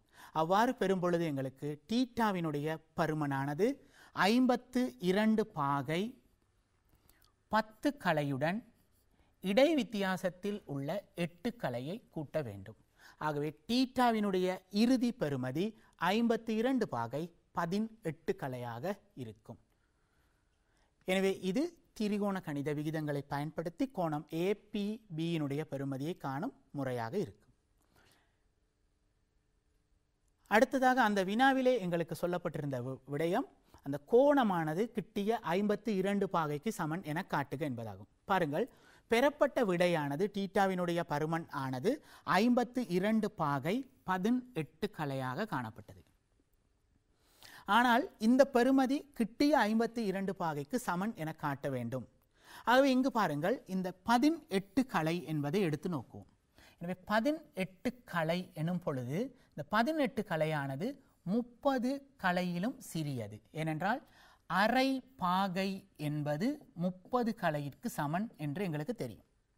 ஆகவே இந்த 30 களையை விட 18 களை சிறியது என்பதால் இந்த 18 களை என்பது அரை பாகையிலும் சிறியது. எனவே அரை பாகையிலும் சிறியதாக இருக்கும் பொழுது நாங்கள் நேரடியாக இந்த கோணமானது 52 பாகைக்கு சமன் என்று கூறலாம். ஆகவே அந்த கோணம் கம்பிக்கும் கிடைக்கும் இடைப்பட்ட அந்த கோணமானது தீட்டா கிட்டிய 52 பாகைக்கு சமனாக இருக்கும். இனி அடுத்த வினாவிற்கு செல்வோம். வினா இலக்கம் 4. கிடைத்தரையொன்றிலுள்ள A, B, C, D ஆகிய 4 வீடுகள் தொடர்பான தகவல்கள் பின்வருமாறு. வீடு Aயிற்கு கிழக்கே வீடு B உள்ளது. வீடு Aயிற்கு கிழக்காக வீடு B உள்ளது. வீடு C ஆனது Aயிலிருந்து 30 பாகை திசைகோளில் 70 மீட்டர் தூரத்திலும் Bயிற்கு வடக்கேயும் அமைந்துள்ளது. வீடு Bயிற்கு தெற்கே 21 மீட்டர் தூரத்தில் வீடு D அமைந்துள்ளது. இனி பாருங்கள், இந்த தரவுகளை பயன்படுத்தி தரப்பட்ட பூரணப்படுத்தப்படாத அளவிடை படத்தை உமது விடைத்தாளில் பிரதி செய்து தரவுகளை உரியவாறு குறிக்க. எனவே இங்கு ஒரு பூரணப்படுத்தப்படாத ஒரு அளவிடை படம் தரப்பட்டுள்ளது. அதாவது இங்கு 4 வீடுகளில் உங்களுக்கு 3 வீடுகள் தரப்பட்டுள்ளன. A, B, C ஆகிய 3 வீடுகள் தரப்பட்டுள்ளன. முதலாவது தரவு உங்களுக்கு பாருங்கள், வீடு ஏயிற்கு கிழக்கே வீடு B உள்ளது. எனவே வரிப்படத்திலே அது சரியாக குறிக்கப்பட்டுள்ளது. ஏயிற்கு கிழக்கு திசையில் B உள்ளது. எனவே இது வடக்கு திசை என்னும் பொழுது இந்த 2 கோடுகளுக்கும் இடைப்பட்ட கோணமானது செங்கோணமாக இருக்கும். இனி அடுத்ததாக இரண்டாவது தரவிற்கு செல்வோம். வீடு C ஆனது ஏயிலிருந்து 0-30 பாகை திசைகோளிலும், எனவே ஏயிலிருந்து சியினுடைய திசைகோளானது 0-30 பாகை. திசைகோள் என்னும் பொழுது எங்களுக்கு தெரியும், அது ஏயிலுள்ள வடக்கு திசையிலிருந்து வலஞ்சுழியாக அளக்கப்பட வேண்டும்.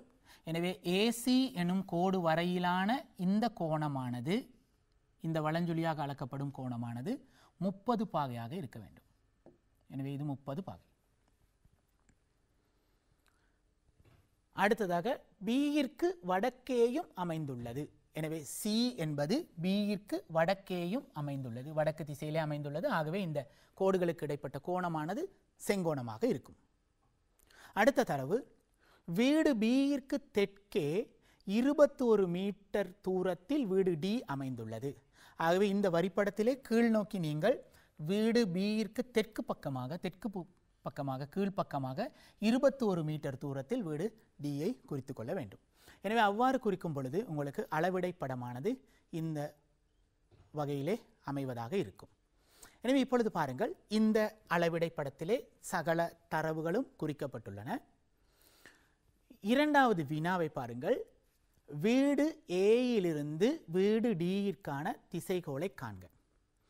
எனவே ஏயிலிருந்து டியிற்கான திசைகோள் எனும் பொழுது ஏயில் உள்ள வடக்கு திசையிலிருந்து வலஞ்சுழியாக அளக்கப்பட வேண்டிய இந்த கோணத்தை கணிக்க வேண்டும். இந்த கோணத்தை நாங்கள் கணிக்க வேண்டும் ஏயிலிருந்து டியிற்கான திசைகோள் எனும் பொழுது. ஆனால் எங்களுக்கு ஏற்கனவே தெரியும், இது ஏயில் உள்ள வடக்கு, ஏபி என்பது கிழக்கு. ஆகவே இந்த 2 கோடுகளுக்கும் இடைப்பட்ட இந்த கோணமானது 90 பாகையாக இருக்கும். ஆகவே நாங்கள் இந்த திசைகோளை கணிப்பதற்கு இந்த கோணம் BADயை மாத்திரம் கணித்தால் போதுமானது. இந்த கோணம் BADயை மாத்திரம் கணித்தால் போதுமானது. ஆகவே இந்த கோணத்தை நாங்கள் தீட்டா என்று எடுத்துக்கொண்டால், இந்த தீட்டாவை கணித்து தீட்டாவுடன் 90 பாகையை கூட்டும் பொழுது எங்களுக்கு ஏயிலிருந்து டியிற்கான திசைகோள் கிடைக்கும். ஆகவே நாங்கள் இந்த தீட்டாவை கணிப்பதற்காக முதலிலே ஏபியினுடைய பருமனை கணித்தல் வேண்டும். எனவே ஏபியினுடைய பருமனை கணித்துவிட்டால் தீட்டாவிற்கு எதிர்பக்கம் 21 மீட்டர் தெரியும். அதே போன்று ஏபியினுடைய பருமனையும் கணித்து விடுவோம்.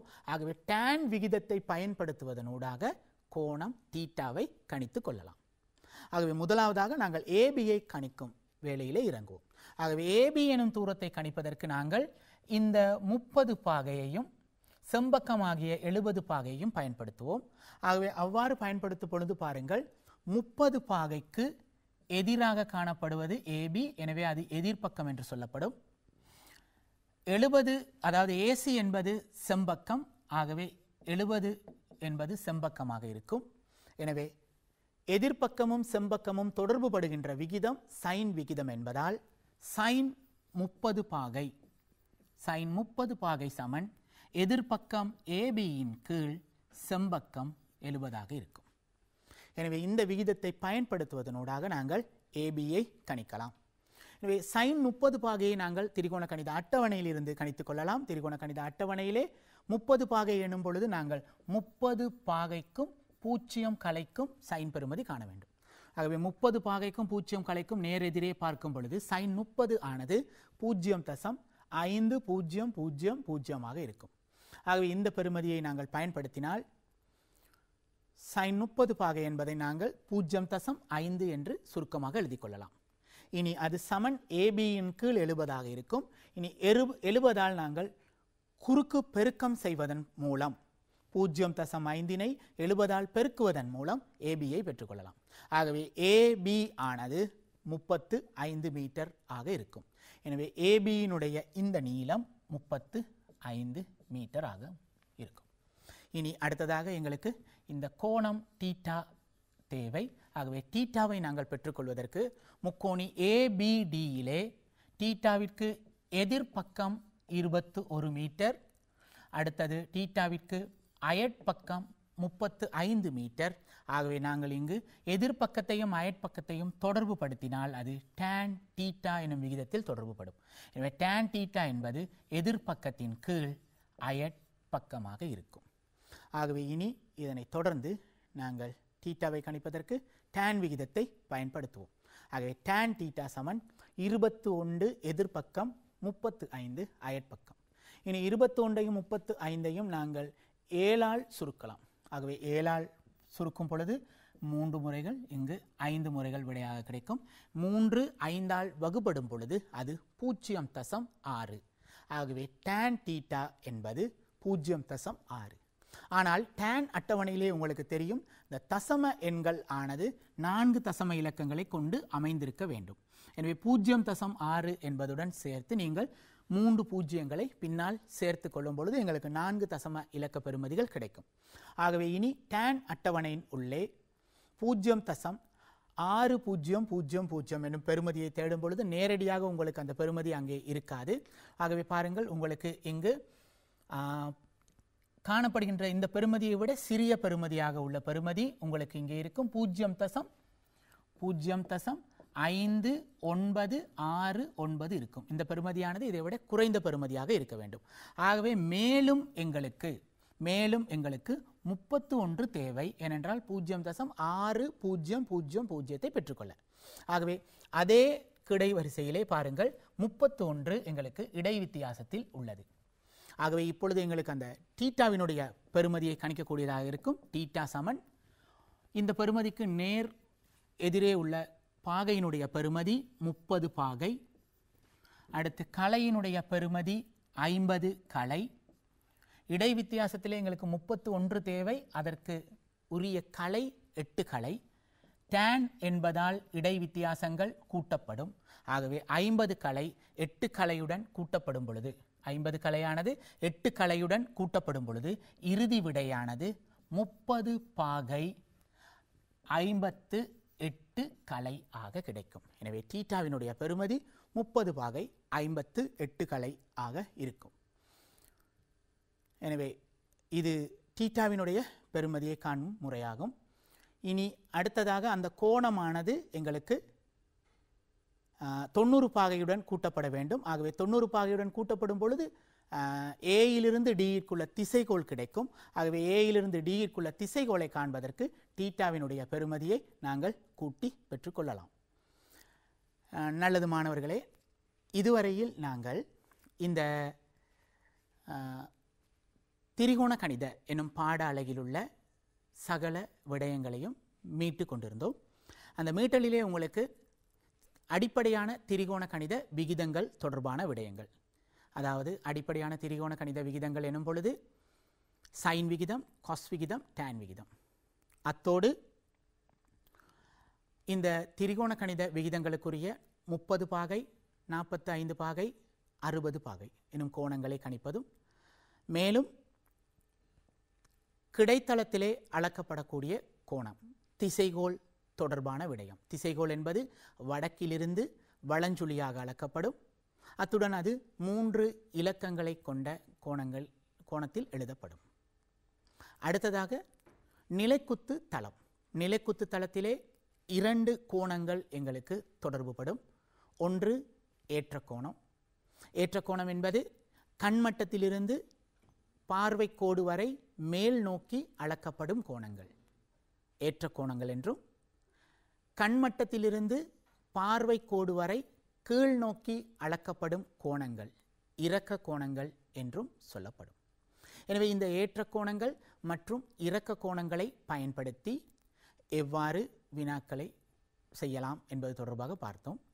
அத்தோடு உங்களுக்கு பரீட்சைகளின் போது இந்த திரிகோண கணித அட்டவணைகளை எவ்வாறு பயன்படுத்தலாம், தரப்பட்ட ஒரு குறிப்பிட்ட கோணம் ஒன்றிற்கு சைன் விகிதம், காஸ் விகிதம் மற்றும் டேன் விகிதங்களை எவ்வாறு காணலாம், அத்துடன் ஒரு கோணத்திற்குரிய பெறுமதி, அதாவது sine theta, cos theta, tan theta என்பவற்றினுடைய பெருமானங்கள் உங்களுக்கு தரப்பட்டிருக்கும் பொழுது அந்த தீட்டாவினுடைய அந்த கோணத்தினுடைய பருமனை எவ்வாறு கணிக்கலாம் என்பது தொடர்பாக பார்த்திருந்தோம். அந்த வகையிலே சைன் அட்டவணையும் டேன் அட்டவணையும் ஒரே மாதிரியாக பயன்படுத்தப்படும் என்பது உங்களுக்கு தெரியும். சைன் அட்டவணையிலும் டேன் அட்டவணையிலும் இந்த இடை வித்தியாசங்கள் கூட்டப்படும். அதே போன்று காஸ் அட்டவணையிலே இடை வித்தியாசமானது கழிக்கப்படும். எனவே இவை தொடர்பான மாதிரி வினாக்களை நாங்கள் பார்த்திருந்தோம். அத்தோடு இந்த வினாக்களிலே உங்களுக்கு அளவிடை படம் தொடர்பான விடயங்களும் உங்களுக்கு தொடர்புறலாம். எனவே அளவிடை படம் என்னும் பொழுது நீங்கள் தரம் 9, தரம் 10 கற்றுள்ள விடயங்கள் தான் உங்களுக்கு அங்கு தேவைப்படும். எனவே அளவிடை படம் ஒன்று வரைந்து அந்த அளவிடை படத்தை பயன்படுத்தி அதிலிருந்து நீங்கள் உண்மையான தூரத்தை காணக்கூடியதாக இருக்கும். ஆகவே அந்த மாதிரியான ஒரு மாதிரி வினாவை நாங்கள் இங்கு பார்த்திருந்தோம். எனவே மாணவர்களே, உங்களுக்கு இந்த கடந்த காலங்களிலே 2016ஆம் ஆண்டு முதல் 2019ஆம் ஆண்டு வரை உள்ள கடந்த கால வினாக்கள் உங்களுக்கு இந்த திரிகோண கணிதம் எனும் பாட அலகு கற்பிக்கப்படும் பொழுது அந்த வீடியோவிலே உங்களுக்கு அந்த கடந்த கால பரீட்சை வினாக்கள் உங்களுக்கு செய்யப்பட்டிருந்தன. எனவே அந்த வீடியோக்களை நீங்கள் ரூபவாயினி குருகேதர எனும் யூடியூப் சேனல் மூலமாக நீங்கள் சென்று பார்வையிட்டு கொள்ளலாம்.